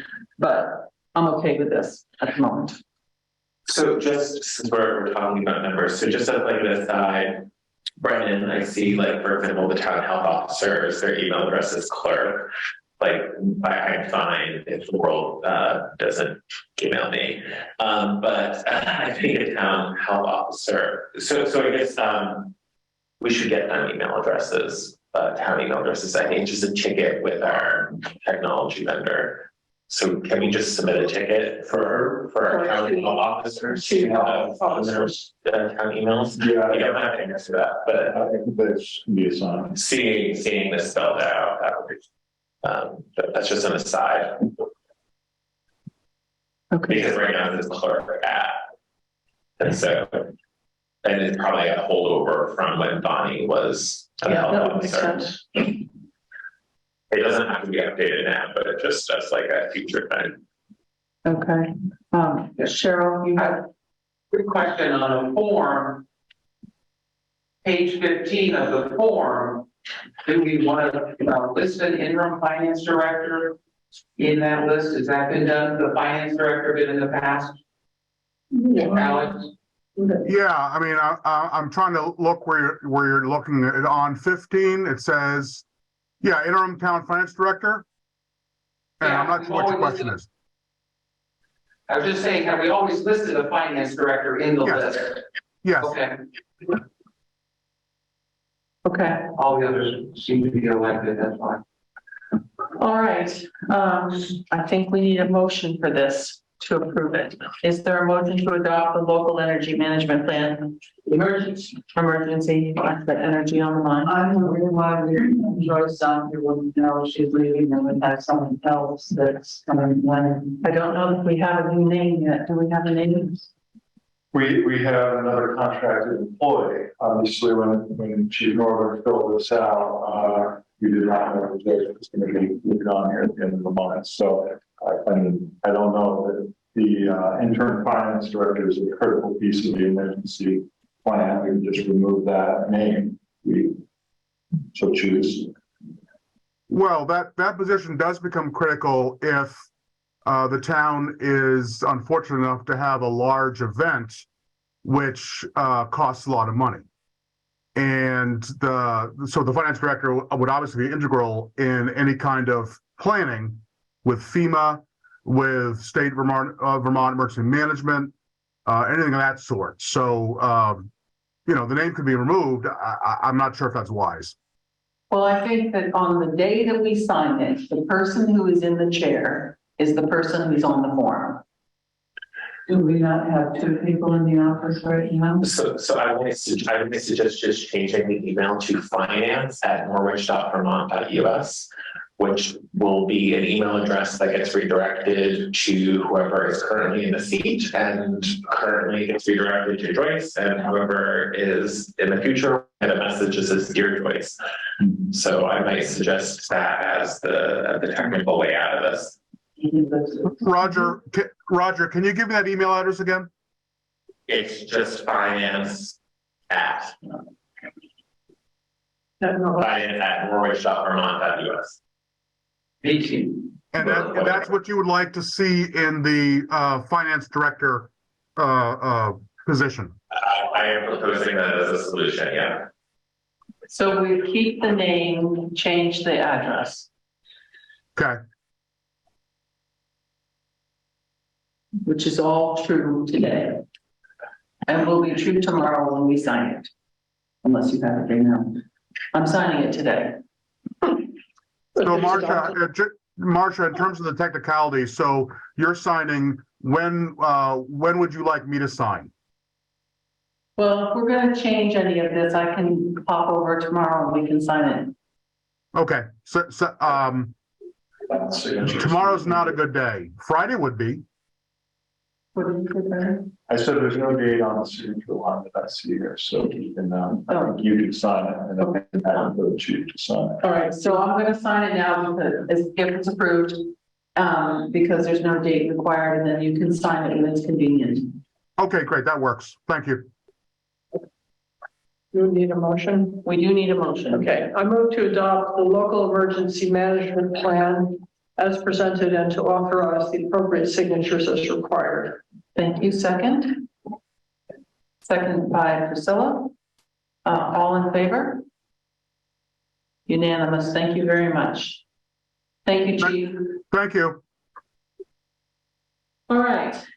Item 12, we have two grants for the DPW, one for paving and one for a structural package for Route 132. Do we have Chris Kaufman here? You? I am Chris here. Kaufman? I am here. Hello. Bonjour. Can you hear me? Sure. One moment. Yeah, we can do this. So what we've included in the packet are two grant applications. These have not yet been submitted, and you don't need any signatures at this time. We're just looking for the board to affirm that the town will apply for these two grants, and I'll let Chris speak just quickly about both of the projects. So essentially, okay, so essentially this is for FY24 municipal highway grants. The highway grants each April, there are 2 municipal highway grants that come from VTrans. One's a class 2 roadway grant and one's a structural grant.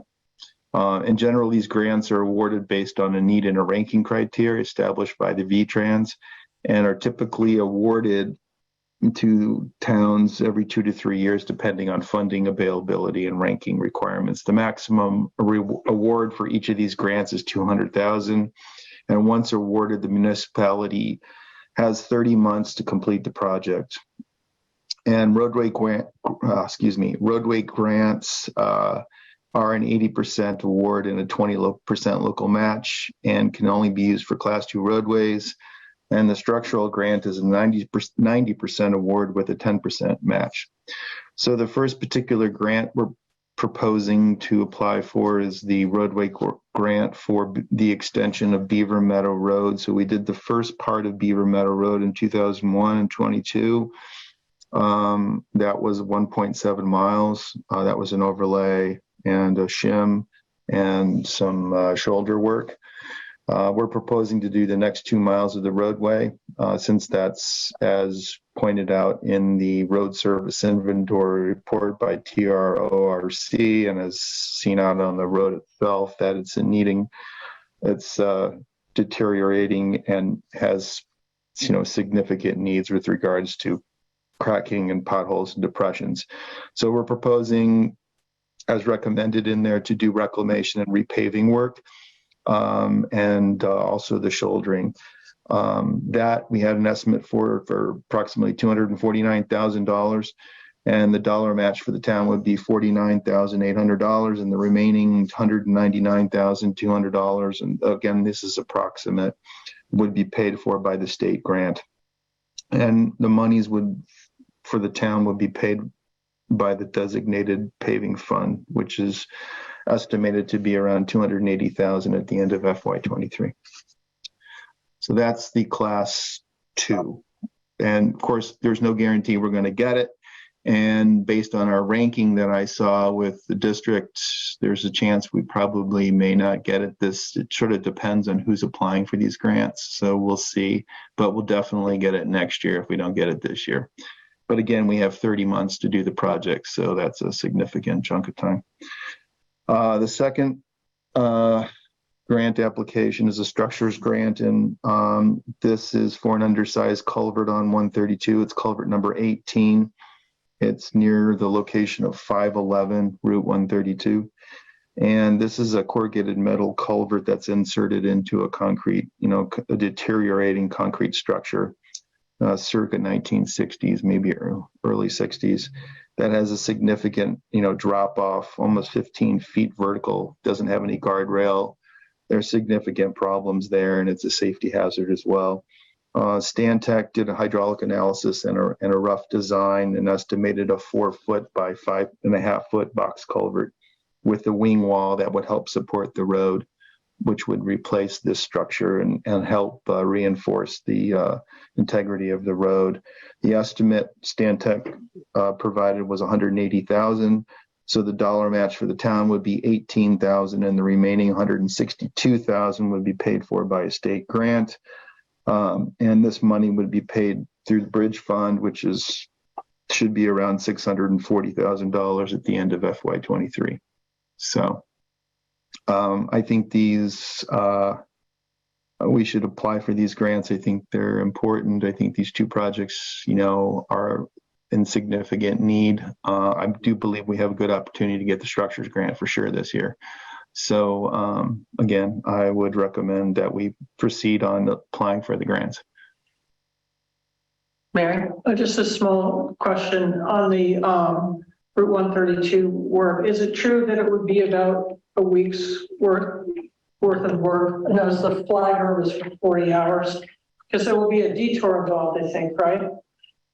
Yes, there would absolutely be a detour. I don't know yet in terms of how long it would take. It sort of depends. We do have to excavate that old structure out and do some fill and so there may be periods where, it could be, I would say at least a week to 2 weeks, depending on the contractor and who we choose and how we approach the work. So It might be that there's active work and then there might have to be a pause. And then, Yeah. you bring somebody new in. Okay, thanks. You're welcome. So just for the benefit of the public, Chris, this isn't the other infamous Route 132 grant that we've recently completed, is that right? This is a different culvert over there, is that? Yeah, is that this is different. Yeah. Okay, so It's not infamous. it was infamous because it was talked about a lot, the previous one. Yeah, It's done. it was infamous. It It should be was beautifully done. Yeah, okay, nice. It's famous. There you go. So how many other sort of culverts are around Route 132? If you could just like really quickly. That's probably one of the worst ones. We do have a number of culverts along 132, especially that are undersized. And Route 132, I mean, this is for a larger discussion. 132 has been ignored for many years and it needs significant work. It's one of the high needs that need to be addressed for paving. And I'm trying to balance out these grants, as we only get them every 2 to 3 years. It's trying to choose what we approach next. 132 is broken up into 3 phases, where the portion over by Route 5 and then the other side towards Thetford would just be a shim and an overlay, but the center portion of that roadway would need to be completely reclaimed and redone because it's in significant need of rebuilding. So we have some definite structures that we're going to be working on over at least the next 2 to 3 years, replacing those as we go along, similar to what we're doing on Beaver Meadow and New Boston Road. So Okay, thanks. you're welcome. Pam? Wouldn't it make sense to get all these structural things done before you did the reclamation of the road and the repaving? So make sure that all these culverts are replaced that need to be replaced and then do the road? That's what we're doing. We're not talking about repaving 132 for a good number of years until we get all the structures replaced. So yeah, that's what we're going to be tackling over probably the next 2 to 3 years. On the way in tonight on New Boston Road, I noticed some orange lines that seem to align with some culverts. Are those the ones that are being replaced? Those are the 4 that were replaced. Yeah, we just did some saw cutting today to get ready for that work. So how long will the road be closed for that?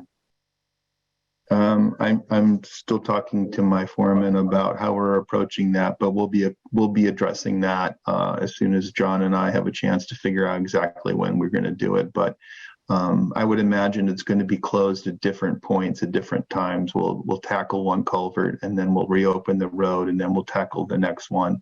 So I would say it might be closed at various times, but we'll definitely inform everybody and put it on the listserv.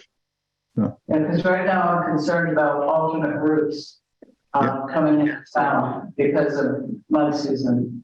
Yep. So Chris, I have 4 questions. As to the Beaver Meadow Road, if you don't get the grant, that road looks like it's in bad shape. Do you have a plan B? Well, the plan B is the next section is to reapply next year. Again, we have 30 months. If we get the grants now, we'd have 30 months to do it. If we apply next year, then we'd have another 30 months to get it. So, I mean, I'd like to take advantage of the grant. If we choose to do it ourselves, then we would have to come up with that money ourselves, which right now would be a significant chunk of money. And Right. yeah. Is the shoulder safe if we can't fix it? Is the shoulder safe on the Yeah, road? the shoulder broken up. Yeah, I mean, the road's definitely in need of repairs. I mean, we have a number of roads that, and various other towns as well have shoulder issues, but anything that's of significant concern, we try to address ourselves through coal patching and working on the road internally with our staff. So. Okay. Yeah. Thank you. Then as to the culvert, I noted there was a tiny little language at the bottom of one of the pages that there could be an impact to protected historical or archaeological sites. What do we know about that, or is that just boilerplate coverage language? That's pretty boilerplate stuff. Yeah. Yeah. Okay. And then my other questions are about this drainage area. I can see on one of the pictures a house, and I'm thinking you're going to massively make a change in this culvert, which means that potentially if there was a water event, there'd be a lot more flow. I'm just wondering, do we know what the impact is going to be on these houses or properties, and have the owners been notified of the work?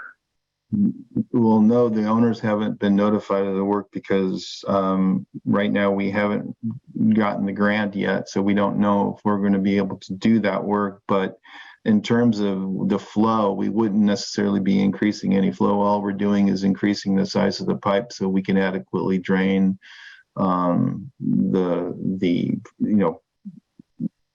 across the roadway. So, we wouldn't be increasing flows. We would just be passing through the flows that's necessary. We wouldn't be backing up the flow by putting in a larger culvert that's sized correctly. I just thought maybe you were turning on the faucet, and Mother Nature does that. Mother Nature does that. That's why they have to be bigger culverts. Right, I know it's got to go somewhere, but I'm just worried about, it'll get through the culvert, but it'll be in a nice bigger flow. Is that going to be a problem? It's a huge area before we ever get to that house. The house is way down to the. Okay. Yeah, it's in a pretty well channelized situation, and it doesn't flow year round. So that's the other thing. So Good. All right, any more discussion about this, or are we ready for a motion? I think ready for motions. I move to approve applying for the municipal highway grant for repaving on Beaver Meadow Road. Do we have a second? Second. Roger seconded. Any more discussion? Call the question, all in favor? Unanimous, thank you very much. Thank you, Chris. I'm Silver. Oh, sorry. and then the culvert. Yeah. Right. I move to approve applying for the municipal highway grant for culvert work on Route 132. Do we have a second? A second. Second by Roger. Any more discussion? Call the question, all in favor? Unanimous. Thank you again, Chris. Thanks. Thank you. Thank you. I'm sitting here looking at Nancy Oxford and wondering if it would be reasonable to reorder our agenda to move number 16 to. 16. Sorry, go ahead.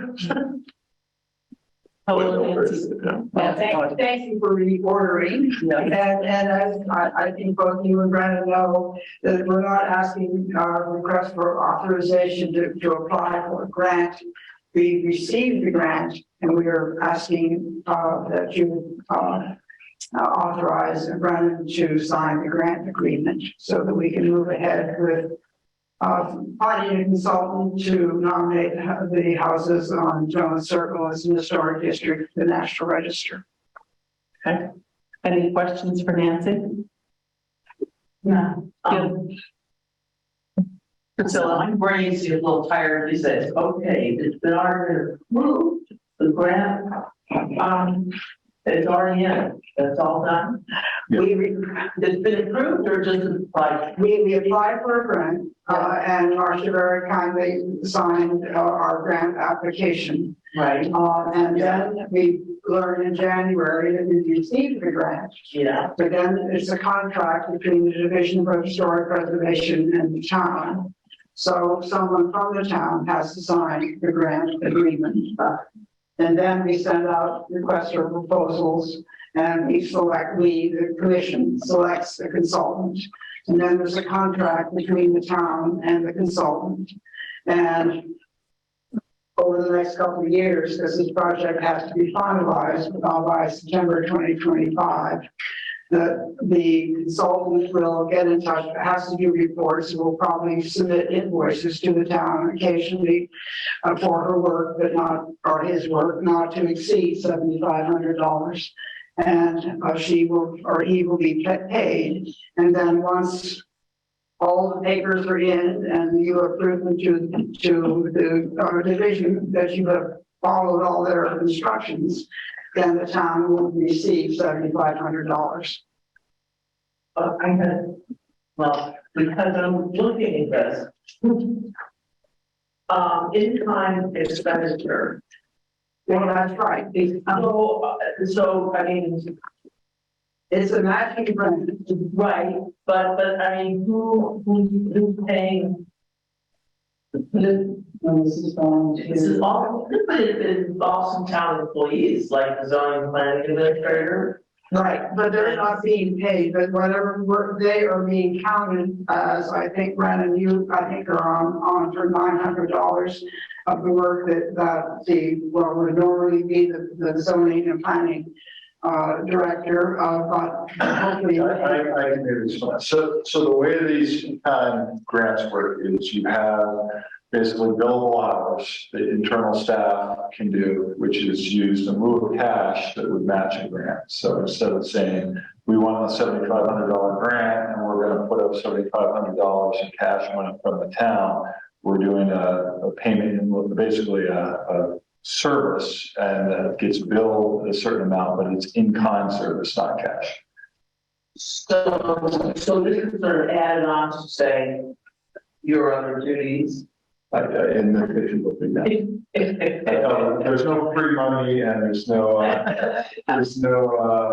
grants that don't come without some kind of like local match. So essentially the town is paying these costs because we pay you when we pay the planning system. You can look at it. You're taking their time, yes. But there are volunteers here, there are people. Well, I know they're wrong, I know no, I just picked out planning zoning. I want to do two people. And I don't know if Sarah refers. She's the historical society, but I don't know if she, She, like everyone else, is really chipping in, but donating her time. And that, So, go ahead, Roger. Well, do you have a thought you want to finish? Well, I was just wondering, so no money is actually passing hands here? I mean, like, We're taking money out right, at the end of the day. We're being reimbursed, so we're going to be paying out expenditures, and then if the reimbursed, they're not closed out, we get reimbursed for the $7,500 worth of work. And then the state gets an accounting for the in-kind work that happens to go along with the match. so we're just trying to say that during that time before the grant is closed out, the town will have to pay up to $7,500 to the consultant. But all that money is coming back in from the division. So it's a wash in the end. so for example, I see one person on here who's down for 10 hours, and I think the person lives in one of those houses. Yes. Is that a conflict? I mean, He's not, well, I'm glad that Peter is helping us because he has something very important in his house, which is, I think, a medallion from the National Homes Corporation sort of certifying, that he is living in a National Homes prefabricated house. And he's done a lot of research, and he certainly is a neighbor of other people in Jones Circle. So I hope that perhaps we need to do, I don't know what the consultant is going to ask us to do as volunteers to help, but we need to work hard in order to match, the $5,600 plus that we need to do. And so maybe he will interview, maybe somebody else will do deep research, maybe Sarah will look at all the files of the Historical Society, send off all the lister cards that we have scanned of the Jones Circle houses. So these are the ways in which we'll try to help the consultant with the project. okay, so Peter would get $281. No, he doesn't get any money. That's basically the city board. No, Okay. no, that's the value of. The value. Roger? My only, so you may remember Renee said I was very sad that I voted no on this because I didn't feel like we had the staffing capacity and not much has materially changed. So my question for this group is, thought we made, I sort of appreciated the comment of, we're not moving on the kids bridge right now because we don't have the staff or our capacity. So how is this different would be my question. Well, this is a deadline of September 25 to conclude the project, so we've got 2.5 years. We also have a grant person in the town manager's office who can handle these things. Okay. So, and it seems like we have a lot of volunteers doing the work. Well, let me say too, that, I did read the job description of the planning and zoning director. And I think it says that he or she, would like the grants and the RFPs. Well, that isn't entirely true because the commission has in the past written at least part of the grants, and we wrote the entire grant this year, which you signed. We have written the entire RFP and had it approved by Devin. It hasn't gone out yet to the consultants. Pam Mullen is absolutely wonderful. She has files on her folders in her computer with all the previous grants, all the previous grant applications, probably all the contracts, all the RFPs. So she has been a great help in giving us information about what has been in the past. So we will certainly work with whoever might sign this as close as we can to mitigate the amount of time that anyone needs to spend. Part of it is going to be keeping track of hours. I can't write the contract because that's certainly, beyond what I can do, but I'm sure, you could look at other contracts in the past that have been submitted and, go from there. So hopefully it's not an enormous burden. So we might have the cost of legal preparing a contract. I think it's a possibility. Okay. And what benefit accrues to these houses? Well, I think, to me, obviously in favor of historic preservation. When you live in a historic district or have an historic home or have been identified as, to me, it adds value to the property that you have. It sort of tells other people coming into town that this place is special because, the village is on the National Register. The infill of the homes on Jones Circle in the 1950s, right in the middle of a 19th century, landscape is really very fun. This may be, and I don't know how many other prefabricated houses, this is assuming that our nomination to the National Register is successful. I don't know how many other prefab houses as an historic district have been put on the National Register. But this is something that is important to Vermont, I would think, in addition to Norwich. We did get the grant and they could have said, no, we're not interested. So I think that they value this bit of investigation, and it'd be wonderful to learn its history. Okay, thank you. So we're still being asked to execute this, that's all. Well, authorize the signature, yes. We're gonna have all the white space for grant here. So we just approved the plan for a grant, which is actually awarded the grant. We just have to execute the contract. And then later in the agenda, we're going to be looking at closing out a grant. So there, Somebody gave us an elephant and we have to say, yes, we'll take it. But I also think normally we wouldn't have to do that. This would be normally in the prerogative of the town manager to do. I think this actually has to authorize this. Authorize the grant, why would we have to authorize you to sign it if you would have Title 24 powers?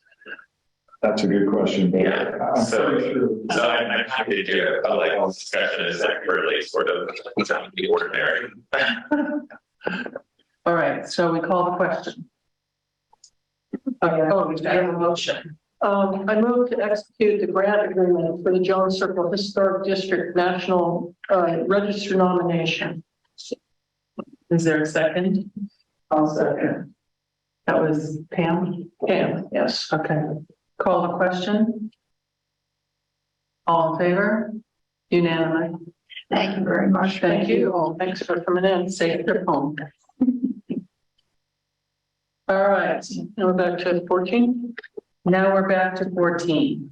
This is request 13. Oh, it's 13. 13. Ooh, Sorry. yes, you're right. Public safety facility fund overdraft. Brennan, can you lead us through this? Yes.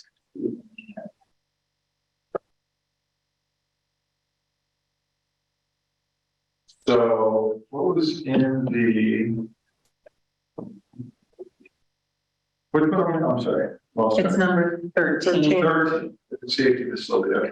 To do with the- Our finance director has noticed that there's an overdraft in one of our line items, which is called facilities, and is requesting, I guess, the business is required by the select board to authorize her to move or reallocate funding out of the police department and out of the fire department funds, so that the public safety facility fund can be fully covered. So that, I know very little more than that. So if there's specific questions, we might need to go back to Joe explain. That's what she's proposing.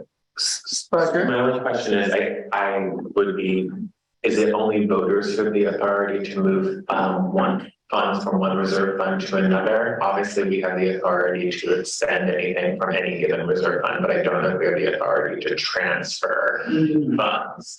So I would say then perhaps we should just do a motion that provides a new funding source. Yeah. Because so is the idea, have these already been paid for, and we're just running sort of a deficit on a reserve fund? Is that what I'm hearing? Yeah, that's the. Okay. So then I would say that we would require something, a town meeting that asks, we should close out the other two funds and move it to the public facility fund and ask voters to do that. I think historically we didn't do that because one of the departments had a particular reason for wanting to keep their reserve funds separate. So anyway, so I don't actually think we have the authority to take action on this. Okay. And just Pam, agree? Pam, sorry. I agree with Roger. We do not have the authority, it's only the voters, and I think we need to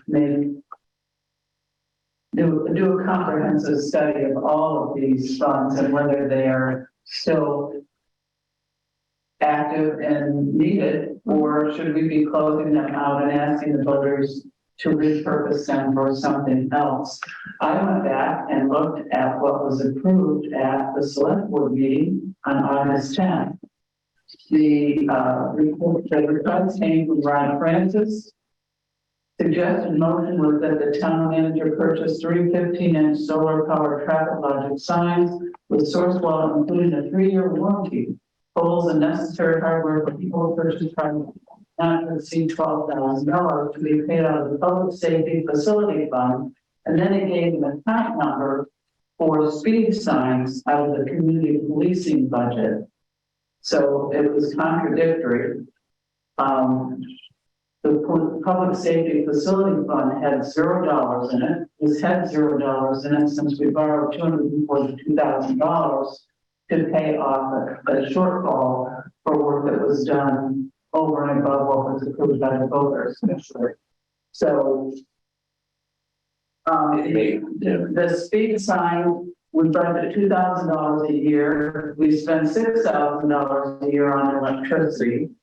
And we continue to budget $2,000 a year for a $6,000 expense. But that was, apparently the intent was to book it to an expense line item. So that, the select board has the authority to move, to pay for that out of that already overspent account. Well, can I ask a maybe naive question? Why wouldn't we reclassify those? That's not really, Because you do not have the authority to do that. if they were misclassified? What do you mean, what was misclassified? So, If, I'm just saying, if somebody said we're gonna take, you know, buy donuts out of X fund, and it should have been out of another fund, that's not really changing what people have voted for, it's correcting an error. Was this classified in error? right, So we wouldn't be moving funds, we'd actually be fixing an error, which would underwrite the deficit. But are you using the fund for its intended purpose? Fund number 10 is a police station fund. I don't know that speed signs have anything to do with the police station. And fund 15 is, or 25 is a fire station fund. So, and I'm not even sure that it makes sense to make it out of the public safety facility fund, because it doesn't really speak to the purpose of that reserve fund. So, well, public safety facilities can be broadly defined. I would be more comfortable with it coming with speed signs coming out of a public safety facility than. right, but we have a line item called speed signs, and it's in the community policing budget. And that's the account number that was given by the former town manager with the title of public safety facility reserve fund. So Pam, how much money is in that fund, the speed sign fund? It's overspent. We budgeted $2,000. We've spent $6,331.29 as of February 28th. Not for the particular seats, but for the community policing fund overall. No, that's for the speed signs. Well, maybe not for the speed signs, but maybe for that fund in its entirety. No, this is a line item expense. We budget $2,000 for the expense, and we have spent $6,331.29. We are at 316.56% of budget. So are you speaking, I'm sorry, are you speaking about an expense in an operating budget? Yes, Okay, so. and that was the account number that Brad gave for that purpose. Okay, so in the interest of Marcia's point, if I may, Yes. of there being could it be possible that the motion was poorly constructed and that some of the funds would come from the community policing line as well as the public facility line? And if they were divided between the two, would that have led to an overdrawn account on one of them? That might be a question. They would both be overdrawn. Okay, so no. So it's a question of not asking the question, do we have money in that fund? Because that was a fund that was at zero, it's been at zero since 2020. And the loan was taken out to zero it out. And then in 2022, you're asked to spend money out of a fund that has zero, and nobody said, gee, do we have any money? So looking ahead here, the statute for reserve funds says that you have to use it for the specific purpose, and it can be carried forward into subsequent fiscal years. But there's nothing about saying you can't overspend it. So I'm suggesting maybe we don't do anything now because there's nothing that requires us to do something. And then I've started a Excel spreadsheet with actions so that it's searchable and we can follow it up. And I can put this on there as something that we'll put on the warrant for the next town meeting to fix. How does that sound? How does that sound to you? Sounds fine to me. I think, again, I think Joyce's reasoning here is she wanted to clear up the overspent line. But she misunderstood how this works, and this actually requires a voter approval. That's fine. We can save it, do it all at one time. And when you say right that, I don't. Wait, one at a time project? That's not much, but I don't actually, I don't think. Joy, That might not be the definitive. And Joyce met on saying that she requires a motion from the select board. So I Come back. assume you should research that, and that's her understanding of how this works, whether that's correct or not. And yeah, and That's right. And I really do believe that we always should defer to like the expertise of our town staff. So I guess I don't necessarily want to go against that contradiction, but Well, I do think I don't want to go against the contradiction. I don't want to, but I do think it's wrong. Okay, well, it's not her to still on this. Yes, Okay, all right, sorry. Well, I think Approved because we felt the voters had to authorize this, and she could come back and say, no, because of this, and we bring this back, I guess. So Marcia, what Priscilla was presenting to me was, an updated budget report for, through March, through period 9. Yeah. And the speed signs, apparently there's been some reclass of those electricity expenses. So now it's saying out of the $2,000 budget, we've only spent $796.53. So I think, I remember seeing something about electricity costs needed to be reclassed because they weren't spread across all the departments correctly. right. So it looks like we're down to just under $800 on that. So we have about $1,200 in the speed sign budget that we haven't spent, but we still have 3 months to go. I don't know why he was so that's electric, I can't tell. Because I read up what goes into that and it's electricity. Okay, so where we agreed that we will have this on the warrant for the voters to authorize the movement of, but I'm still not sure. Are we talking about closing out the police station and the fire station accounts and just putting it all under the state? That's what Joyce would like. Okay, so authorize the closing of accounts 10 and 20, or funds 10 and 25. I don't understand how this solves the problem. You can't retroactively. And move the money into the public safety. Right, that doesn't solve this problem because you can't retroactively move the money. It's Well- going to be a move as of July 1 of 2025. I think the thing is, as far as we know, we're not violating any law by having this fund overspent. So this is just going to be part of kind of what we monitor on the budget as we get to the end of the year and decide if we need to cover any deficit. Right. And I guess tangentially cleaning up the list of funds, because sometimes they may not be useful anymore. And there are some funds that have been established that have never had a clear charge for them, like that climate change, $40,000. There was never a clear understanding of what that would be used for. To be continued. I mean, there are also funds that, have like not done anything with, like affordable housing. Like when was the last time affordable housing had any movements? Right. Okay, are we finished with this one? All right, let's move on to number 14. The Finance Department requests to write off small amounts of underpaid property tax. Brennan, would you like to speak to this? Yeah, I think the memo is there, created here.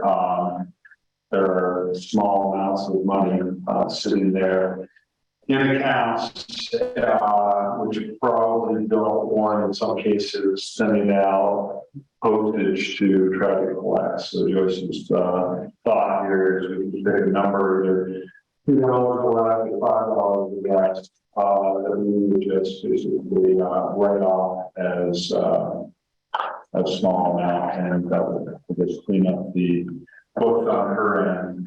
We're talking about less than $5 or less than 11.25 exactly. I guess. So it's kind of a small amount of funding here, which she's trying to do some housekeeping.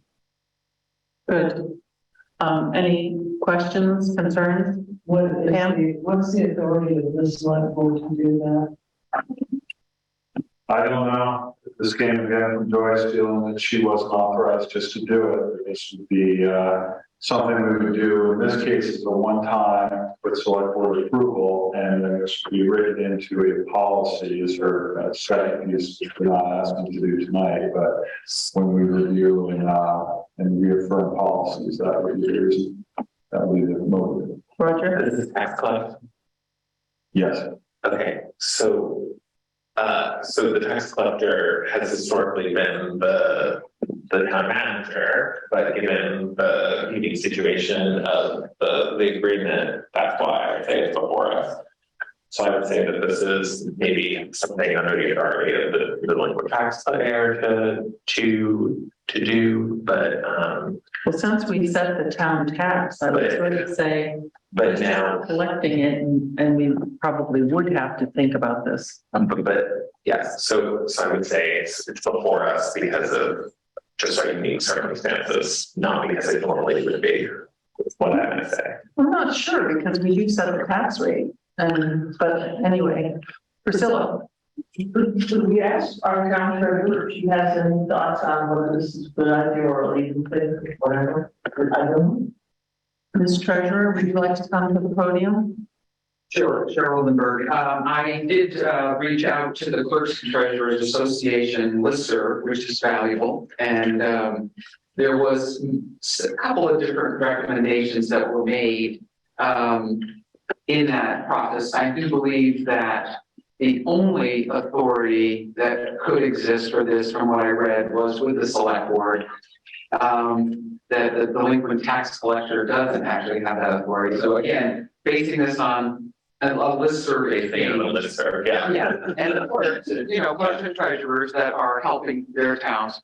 And then I believe there was some that have a small balance policy that is established, and the select board would be, in charge of that. And so there is that option to have you do this and then have a policy for $3 and under, or $5, whatever you're thinking it is.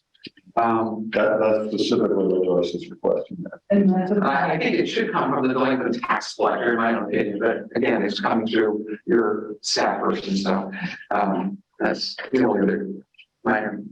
Well, to some extent, depending on how many times we send out a letter asking for payment, we've spent more than $2. seems to go to 66 cents recently. Really? And the time of our staff to collect it. But who would write this policy that you put in the master financial policy, that the select board would write? Is that what you're thinking? Yeah. So the question would be, do we want to authorize a one-time motion right now and choose an amount? Do we want to hold off and fold this into the policies, which I'm going to be pushing that we, be working on post haste? I would make a motion to make this a one-time write-off. We develop this as part of our master financial policy. Okay, Mary, you had something? No, I like that Pam would just move that. That seemed perfect. And did you just move that, Pam? I read it. Good. Could I just ask, can you put an amount, whether it's the $2 or $5 that should have been the motion? I think we go with the $5, anything under $5. I'll second it. So Pam made that motion for $5, seconded by Mary. Any further discussion? I make a friendly amendment that we will review this in the delinquent tax policy. I did say that in my motion. She did say that. That it's a one-time write-off of delinquent tax amounts of less than $5, and that we will make this part of our master financial policy review. So to be made part of the master financial policy. Review. I mean, it's really an amendment to the delinquent tax. I would say, yeah, Part of it. Yeah.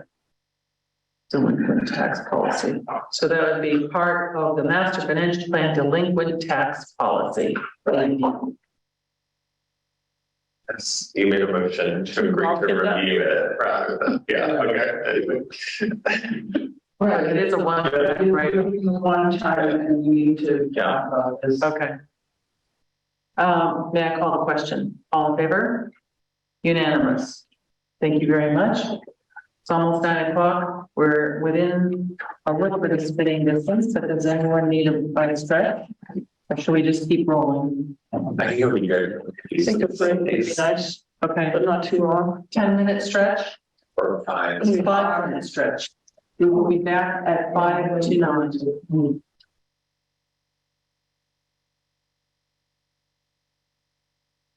Boarding Cedar. Thank you. It is about 3 minutes to 9 or 2 minutes to 9, and we are back in session. And we are now on number 15, the amended resolution for the municipal planning grant. Brennan. Okay, so as I mentioned, we have our 3 cycles here. This is now reaching the closeout stage for this grant. This was started back under different personnel. So in order for us to be able to go in to this, we need to amend the original grant agreement, and we have put my name down as interim town manager, Miranda, in her capacity, which will be dealing with grants, and we're just asking the select board to approve the amendment to the original grant, and then we'll be able to close this out and we can come back. Once that occurs, we give a kind of snapshot of what was done and how what the project was and what the product was that came from that. But this was a density. This was a density study that was done. Oh, yeah. I guess to assist the planning commission with some thoughts or work around the land use plan. And the study has been completed, and it's I don't know how helpful it was, but it's done and will be a resource going forward. So to close it, we need to correct the names because the names who are on it can't close it. They're no longer here. That is the short of it, yes. So it's just housekeeping. Housekeeping. Yes, for an important housekeeping. Do we have a motion? Yes, I move to approve the amended resolution for municipal planning grant as presented. Do we have a second? Second by Priscilla. Any further discussion? May I call the question? All in favor? Roger, yes, okay, unanimous. Thank you very much. Next, we need to look at some liquor licenses, and to do that, we have to adjourn as a select board and then Recess. recess, sorry, not adjourn. Yeah, we can do this. What do I do? Everybody? Sorry, everyone has to sign on the back of this. Oh, this is the amended, Yes, right here. right. Yeah, I think getting around those lines. Okay, next. So we need to make a motion. Is there a motion to recess the select board meeting? Yes, so moved. Do we have a second? Second by Priscilla. And Pam. what is P's? I'm going to start calling you by your last name. And any discussion, or shall we call a question? Call a question. All in favor? Unanimous. And what's the time? And the time is 9:01. We are recessed.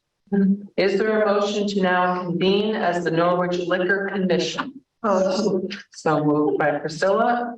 Is there a second? a second. Seconded by Mary. All in favor? Aye. Okay. So now, we have one for the Norwich wines and one for Carpenter and Maine, and I think for their patio as well. Now that that's three for Dr. Name, and then it falls ahead. I thought maybe, but I couldn't find. Well, they have one for a first-class restaurant bar, that's 150, and then third-class restaurant bar, that's 1,000, and then the outlet, the consumption department. And also the motion does say applications. Right. So that would cover all So of it's them. the restaurant, the bar, and the else. Yes. I don't know what first class and third class difference is, because either one is restaurant slash bar. First class is probably your bar. I don't know. All right. Do we have a motion to approve these liquor license applications? I move to approve liquor license applications for Carpenter, Maine and Norwich Wine and Spirits. Do we have a second? Then we can have a discussion. I'll second. Second by Pam. Any discussion? I'm wondering if the motion should say instead of Carpenter name, because the LLC is very involved there. I wondered about that, but then I wondered because the business itself. What does it say? It's got a license name and instead of carpenter name and the license name, someone here. That's part of that. Yeah, it says like foundational license. Yeah. So the license name is, so. Carpenter name. I think we're fine. Okay, so I think that's. Right. Any more discussion, or should we call the question? All in favor? Unanimous, thank you very much. Is there a motion to close the Norwich Liquor Commission session and reconvene the select board meeting? So moved. Moved by Mary, we have a second. I'll second. Pam seconded it. Any discussion? Call the question, all in favor? Thank you, unanimous. Reconvene in record speed at Meeting at 9:04. wow. Efficient. All right. The next item. We are really doing some interesting things tonight. The National Prescription Opiate Litigation. This involves a class action suit, and if we were to join this class action suit, we, the town, would be precluded from filing a claim against these defendants as an individual town. Can you say that again? Yes. If this town decided to vote to be part of the class action suit with a lot of other defendants, we would not be able to individually sue. Okay, so it's one or the other. Right. I see. And therefore, council advises the select board to vote to authorize that participation. So to begin a discussion, shall we first have a motion? I move to join the new national opioid settlements and authorize the interim town manager to execute the settlement documents. Is there a second? Second. Seconded by Roger. I'd like to hear anything that Brendan has to say about this. I don't have much to say. Most of the municipalities have already sought out already, and the deadline is, I think, it's the 18th for this. So we get this done tonight, and I can sign the documents tomorrow. My only concern is the use of the monies, and obviously there would be some constraints, but I think from what I saw that some of it was perhaps educational. And so the state's receiving a significant portion of this, and they're have set up their own which programs, and then I think it would fall to the municipality to decide how to use this for whatever purposes, and yeah, to be determined, I guess, once we know how much money we would be receiving as a municipality. okay.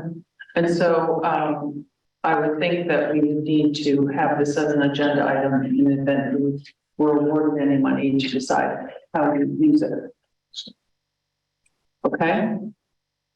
So the question is, I suppose, we could not do anything. We don't have to say that we would join this class action suit, or vote to authorize Brennan to sign so that the town is joined. Or hold off if there's any idea that the town would be suing these defendants themselves, which I would find unlikely. Pam. I'm seeing this a little today. I've not had a chance to read it and understand what I would be voting on, so I'm not ready to voice something. Okay, and you said the deadline is Liz, 18. the 18th. I thought, yes, I thought I read it. Which is like, we don't have time for now, another meeting. Right. So I do think that there would be productive uses that the town could put the money to, were we to be awarded it.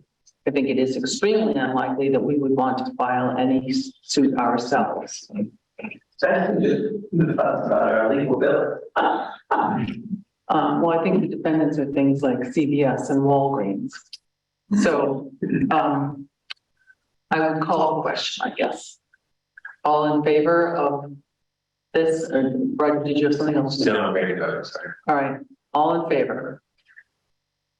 We'll call the question, roll call. Priscilla? Yes.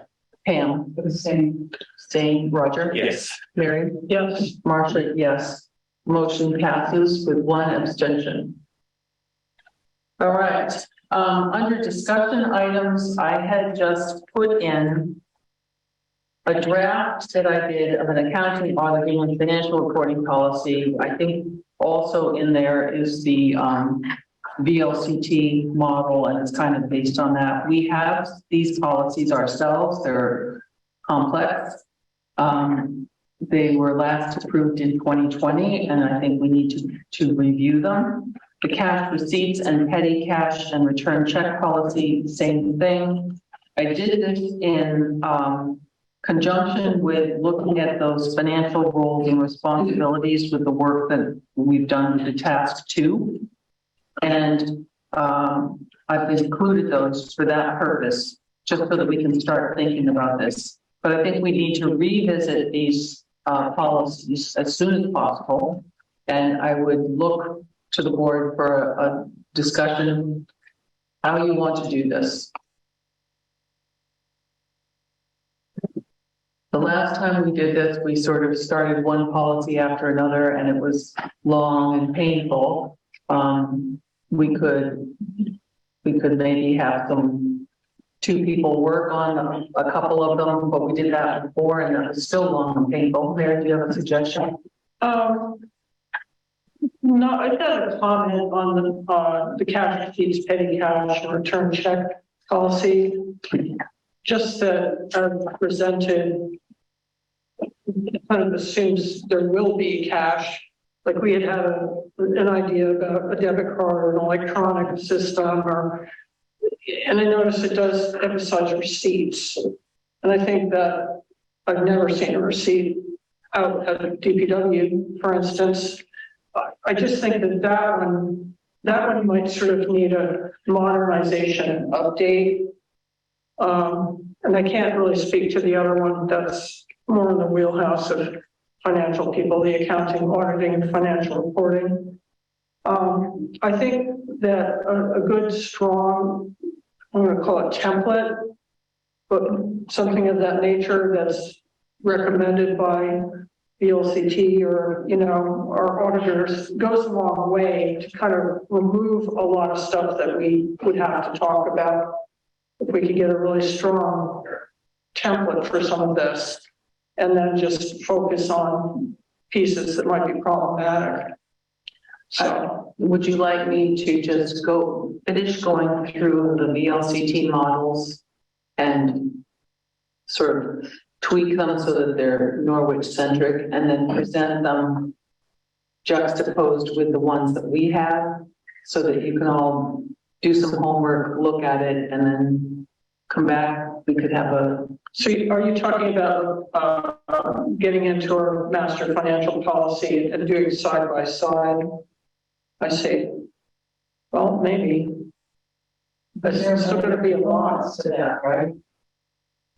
Yeah, I mean, we've just gone through a very, I thought, productive exercise with this TAP 2 review. And based on that, I think we can inform those policies, but start with, as Mary said, the model policies from VLTC. And then we could, for reference, look back at the ones that we've already drafted to see if we wanted to save any parts of those or scrap the VLTC one. Plus, as Mary brings up, if we're going to do something modernizing, like, which hasn't been decided yet as far as I know, with the transfer station, for example, then that would have to be built into that as well. But I'm just looking for a way forward so that we can start shaking this out and getting it updated. Roger? What are the most important improvements that need to be made in order to attract and hire? Like, what changes need to be made in order to signal that we have addressed some structural problems and that a hire would want to come here? I think the Because I can't, like, because these policies have, like, we've looked at them a lot. It's really the practices and the procedures and the personnel, and the elected officials that are the pieces, not the words on the page. And I think that that's what we hammered out last week. So I think that that's the attraction. The attraction is that we had a meeting. Nope, the attraction is that we have gone through and organized who does what. Oh, so I would love to see that. Yeah, that's what I said. I had finished and the finance director and the treasurer have reviewed it. And now what I'm going to do is take it and sort of say, okay, these are the policies that this office is going to write and the procedures underpinning them. And then simultaneously the ones that this other office is going to do. Okay, that sounds good. That sounds different than what you were proposing, but I like that. So with that, I said it differently, but that's where I'm headed. Okay. so you have your piece and then the treasurer and finance director have their pieces. When would they all be available to look at? Some of these, like the cash policies and stuff, they're informed by what the policies of the individual offices are doing. So let me play with it some more and give you some more product. How's that? Yeah. Sorry. Go ahead. Just knowing that I don't know, the cash situation at DPW, just having petty cash has been just an issue for years since the Herb days. So, I mean, it's relatively small amount of money, but I think it is something that needs to be cleaned up. And the office of the auditors brought it out quite a bit, so. Right. Okay. Pam was first. Yeah. Well, we already made a great suggestion a couple of meetings ago about having a card instead of using cash to pay for a refrigerator or a mattress or whatever people are dropping off that isn't, recycling or the bags of trash. And I gave that a lot of thought and I thought, well, why don't we just use the green cards? You know, if you drop off a mattress and it's $10, it's $2 is on your trash card. Oh, I see what you mean. And we would not have the sale of these cards and the permits at the transfer station. They'd have to come to Tracy Hall and they'd have people in their office ready to sell these cards and permits when they're. But that doesn't help the folks on the weekend. That's the problem, right? Some people. Well, then the other thing you can do is you have a petty cash, but it's a very controlled petty cash that, they get so many cards, they get so many permits, they either turn in the permits or the cash and it all balances out so that it's whatever that final number is. If they get $500 worth of permits and trash cards, then to turn back in $500 worth of money or cards and permits. I think that is something that it's a standard petty cash. Well, if I could, I'll just suggest another idea, which is what was done in Rutland Town in my transfer station, which is you accept only checks. Yeah, no petty cash. So Policy of no petty cash. you can buy your punch card, and you can't buy cash. That would seem to solve that. But then the other part is if they're dropping off a mattress and we're charging them for it, Yeah. they would have to pay with a check or they would have to use their trash card or. It just eliminates the cash. Right, so checks for anything that they would pay for at the transfer station. That could. That's nice and simple. I like the simplicity of that. There's still work to be done, but I think we just need to. I'd like to see us do a special meeting for this because it could be very time consuming and to go over this policy. And to try and get it in particular, well, the master financial policy, and, you know, to try to fit it into our regular agenda would be crushing. Well, from my limited past experience, one meeting wouldn't do it. We had to do the whole policy. It takes a Well, lot. we might pick out certain critical parts that need attention from. We did them in the course of 2 months, so I think we did it in like six to 8 meetings, the three of us, Claudia, you and I. Something like that, but it is time consuming. But I think we were 6 special meetings. Yeah. Well, then after that, we had all of us working. And then we were supposed to affirm them, and then we ended up revising them. Right. So, It's hard not to get bogged down in it. so I might, Yes, right. so I think I agree with the suggestion that someone takes a leadership role in this, if you're volunteering, like, that's wonderful, I appreciate that. What I would say, so I said I'm interested in like sort of practices and procedures and personnel, more so than just the policy on the paper. We need to understand how the policy on the paper is effectuated, right? And so I think if I might suggest a process, I would like to know, you know, the problem as the problem, how, and then maybe how the parties see or understand the problem, and then what the solution was. So I guess more so than like revising what's on the page, I would like to see some kind of like presentation or walkthrough of this was identified as a problem by whomever. This was this consensus on it, and this was what was decided on. Well, So I will. my little book here. So it's also, you know, I'm not gonna, I'm not gonna preview it, but I'm just saying that would be, I guess, my expectation of the task. Yeah. While knowing also full well that it's like a great task, it's like I want to like dictate anyone who's willing to volunteer to do that, but nonetheless, you get the gist. Well, let's start with this. I will finish up. This was the draft that I did and sent out to everybody, and it doesn't have their comments on it yet. But it's done, and I've put the comments in. So all I have to do is kind of reprint it. And I think the surprising thing was there were fewer differences of viewpoints.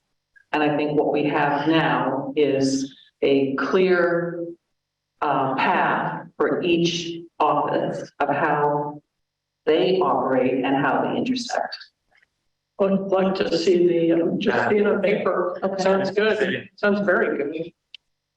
But All right, so with that, that's what you'll get for next time from me, and then I can do something. I'm not gonna go crazy on the financial policies, but maybe try and do something. Do you want to do that in May? Well, I guess the next item is that future agenda items now? Right, yep. Well, this thing is done, so I can do that for next time. So you think about something informational and then discussion and stuff. This work is basically the product of sitting down and talking through various things that seem problematic. Okay. And then getting everyone to look over what I wrote based on the meeting. Okay. Then that has now become one document which has colors for everybody. I just put down that. And then Yeah. from that, I'm going to tease out. This office is going to write these policies based on this document. And then they have to write the policy, the procedures that underpin it. And there are some procedures that, you know, we're going to have a buy-in to too, because things that have been problematic are things like passwords. And so we have to have a, you know, a mechanism for how passwords are managed and how we have onboarding and offboarding so that when somebody comes, there is a person who gives them the passwords they need, and when they leave, the password is taken away.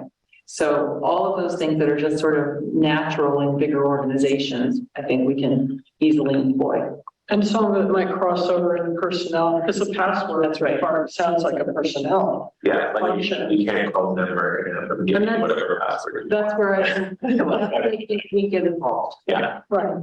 Okay, that sounds like great progress. Well, it's a step in the right direction, don't you think?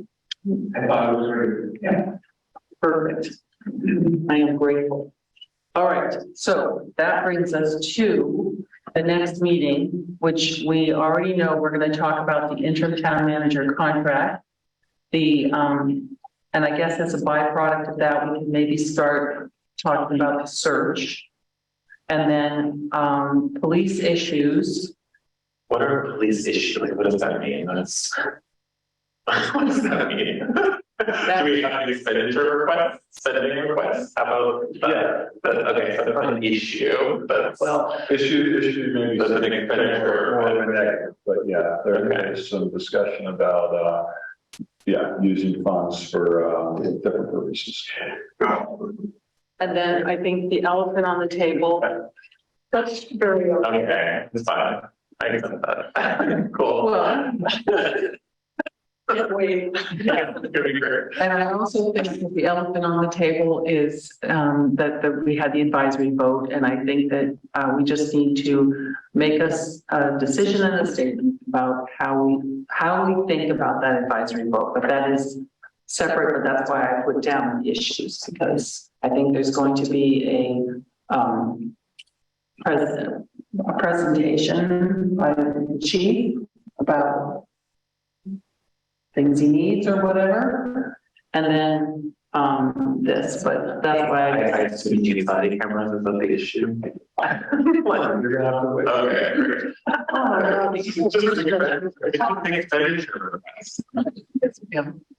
I would like to ask that the requests from any department be in writing, because I got so confused last time on the DPW grounds person and how to intercept it with rec, and I need something on paper that I can read and digest.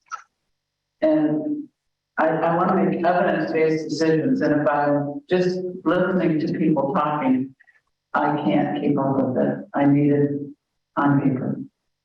Numbers, facts. Mary. I agree with Pam. It's always better. And also, if it doesn't come in 5 of 5, it's also appreciated. When possible, something is not possible to do that. I'm greatly irritated by our advisory vote, and I backed that vote because I wanted the temperature of the town. And now I really feel that we're being, it's almost like it's perceived as a mandate to hire a 5th police officer. And I just don't agree with that. And I think, you know, if we were going to take it into account, I think it would be during budget season, not now. Mm-hmm. And I don't like being badgered about it. Mm-hmm. I agree. Every single meeting or with correspondence, you know, I just think it's just going a little overboard. Well, I have advised that what goes on the agenda is presented, and then it can be voted yes or no to be on the agenda. And it seemed to me that this is part of police issues. But if all of you decide that you don't want to talk about this, then about the advisory vote, then we don't have to do that. It doesn't have to be on the agenda. But Marcia, talking about it can mean that you're like me, irritated because it was an advisory vote and it keeps coming up. Or talking about it could be, oh yeah, we should really do this, and it does make a difference. Right. How do we get to dive into presenting makes a big difference, which is sort of my point. So I think if we're being requested for an expenditure, it should say expenditure request for the purchase of. Like, I don't want to see any agenda item that says police issues. Well, like, as you know, that is ridiculous. This is a notebook. I understand. And so when we put this together, it's gonna go to all of you because we've got 2 weeks and there'll be time for you to all look at it. And so in the spirit of what Mary's saying, like, if those are 2 separate issues, then they need to be on the agenda as 2 separate issues accordingly. And in the spirit of it being 2 separate agenda items, and this is a future agenda item discussion, I similarly don't need to talk about the advisory vote because it was advisory. I received the advice, and we will have a forthcoming budget discussion. So I'm waiting on that future agenda item. And that's basically been what I've said to everyone, that we have put our budget together. And there will be another budget session coming up in the fall. And when that happens, that's the appropriate time to think about this. It also could be, as Pam saying, having data-driven decisions. Right. But what is the case for it? And it's very, I don't think it's good policy just to have, people show up who feel emotional about it, but you don't have the facts in front of you. I mean, is this really a good idea or not? I think we need the written case for why or why not. Well, I think what I was going to present was simply, do you want to make a statement or not about how we're going to proceed, which could simply be, we're waiting until the budget season, which is what I've been thinking we would do, but that's up to the board. So, because right now we don't have budgeted money for a fifth position. Right, and it sounds like with police issues, because this is stated in a very ambiguous way, that, that advisory vote is something that I could see could be framed for an agenda item. But then I'm also hearing that perhaps there might be a request for some monetary support. So that's a completely different subgroup. You can do A, B, C, D under police issues, but in itself, this is quite vague. Well, that's a notebook. And I know that. I'm just saying. That's to be that much, sorry. I agree with you, and I have talked to the person who has been most vocal, and I've said, you keep talking about 681 people who have voted for this advisory article, and yet we're only hearing from one person. And we don't have any information from the police department about are there shifts that are not being covered, that we would need a fifth officer to cover those shifts. And the other thing is, we only got a full complement on March 6th when Sergeant Rogers came on. And so we finally have one report where he's been with us for 3 weeks. And I think we need to see several months of these reports to see how are things when we didn't have a full complement, and how are things now that we do have a full complement? Are they improving? Are they getting worse? Are they staying the same? What's the comparison? Like I said, I want to make evidence-based decisions. And at this point, all I have is anecdotal information. at this point, we're treating this like it was on the agenda, and it's not. So No, we're just trying to frame it. I think you're learning a lot how to discuss this in the future, like how we want this agenda to frame. So I think we need evidence, and it's too early for that evidence to come in, and that's evidence that could probably inform the next budget cycle, because it's going to take several months. Priscilla. I think that we're getting a little premature on this. This is actually on the budget and on the agenda, and some members of the board are already kind of indicating where they want to go on it. I think we need to hear from the police chief and let him present his side of what's going to be going on. One of the things I know from going to the conference with the cops, which I do every time, one of our officers, these Chelsea Maxim, is going to be gone for, I forget, 13 weeks, 16 weeks in training. So we will effectively be down one officer for a long time. I don't, what is the effect of that? Is there an effect on overtime? I don't know. I want to hear from the chief, and I feel that the chief, when the chief came on, he was told he was going to be supported, and I don't know if he feels supported or not. I think we should ask him that. But I'm hoping he would give us a good and have it, if he's listening, in writing, in time for us to digest what he's presenting.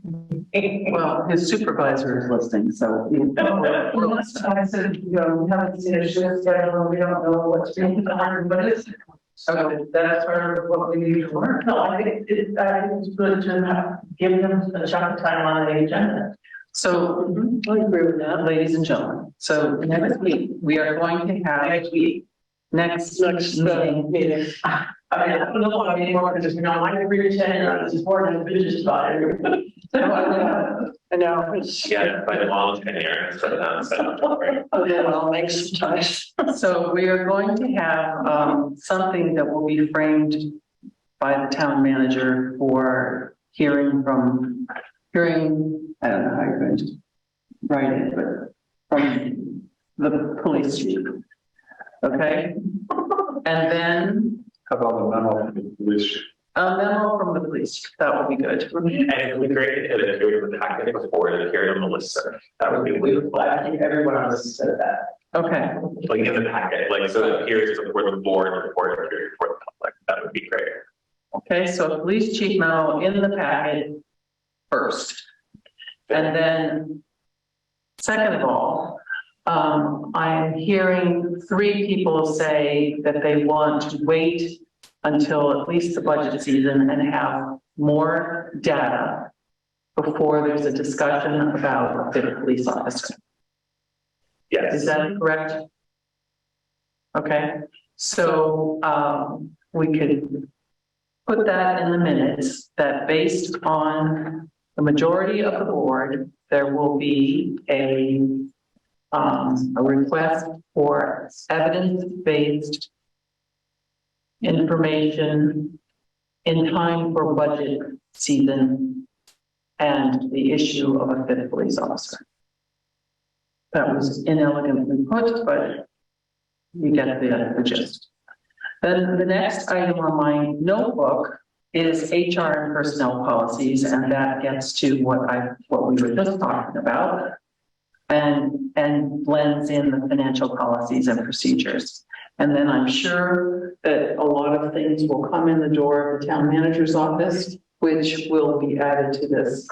They most certainly will. I think of one, which I don't think is going to be terribly complex, but we didn't add it into the packet or agenda today, late, but we are asked to sign, the select board was asked to sign a certificate of compliance for our town roads and bridges standards. And it's, I think, just a normal thing that we do, but again, we didn't want to add it on late today, so they'll go in for the 26th, and then it has to be filed by the end of April, so it will have to be something that is approved or not approved.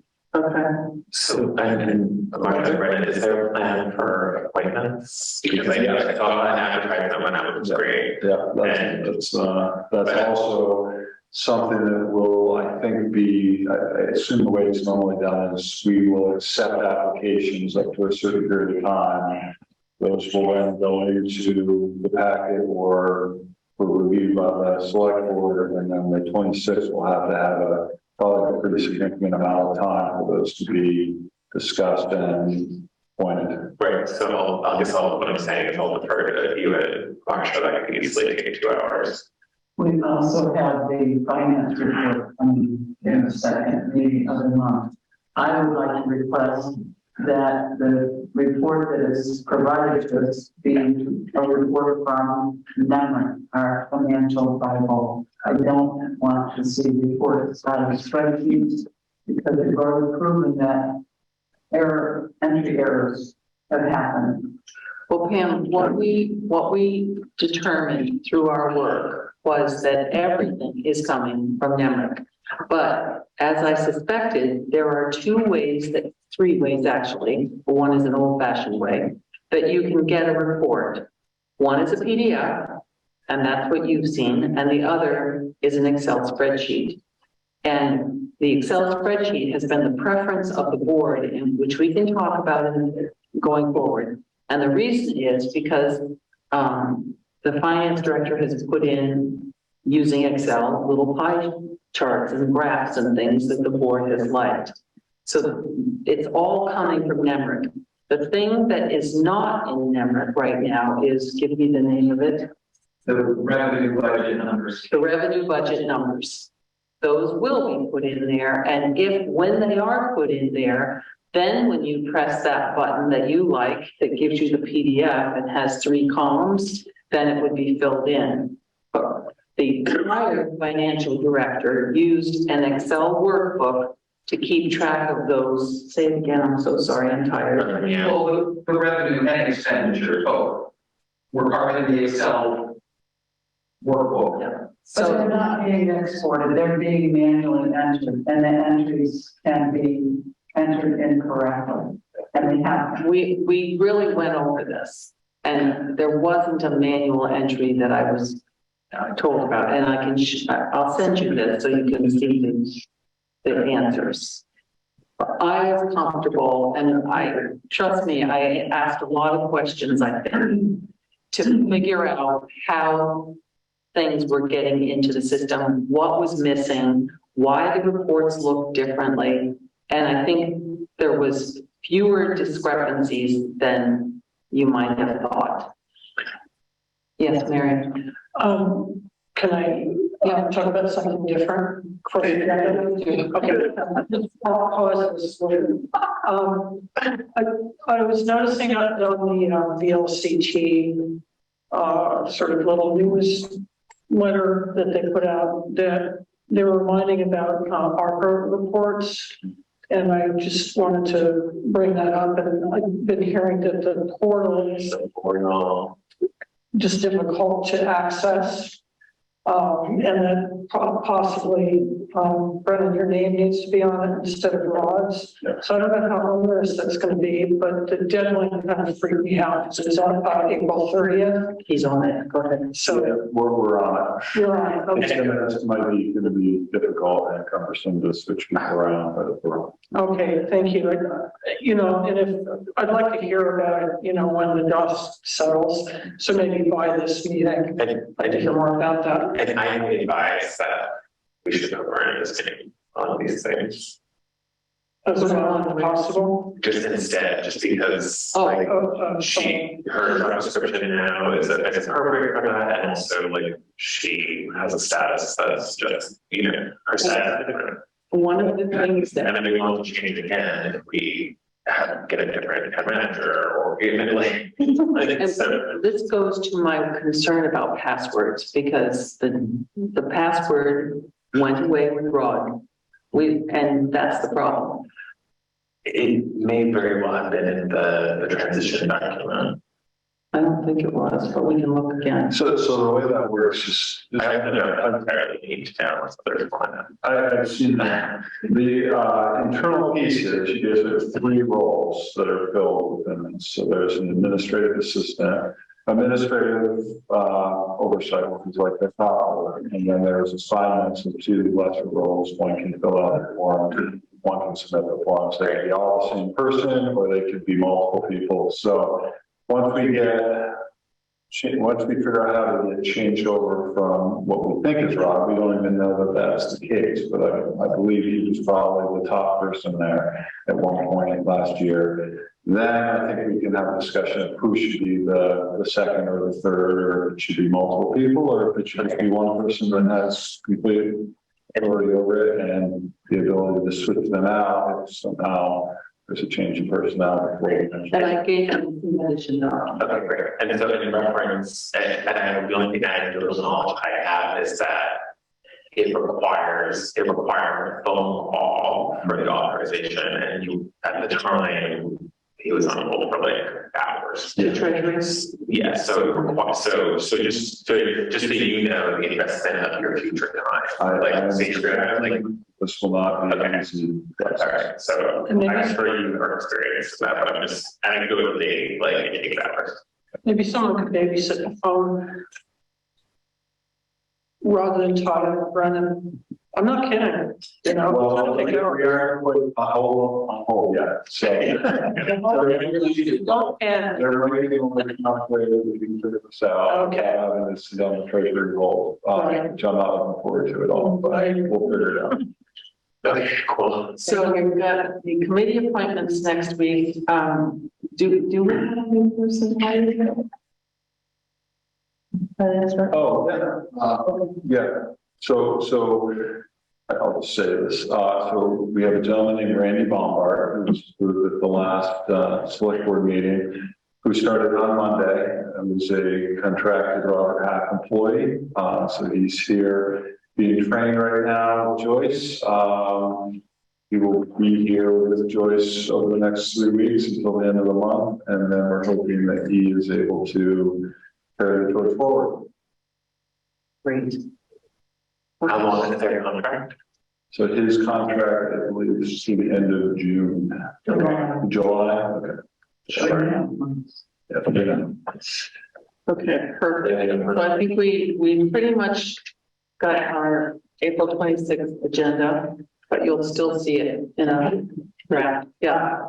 As a lady, you were we were gonna talk about the rec admin assistant and also that job description plus the job description for the rec director, and we'd like to have a read at the meeting.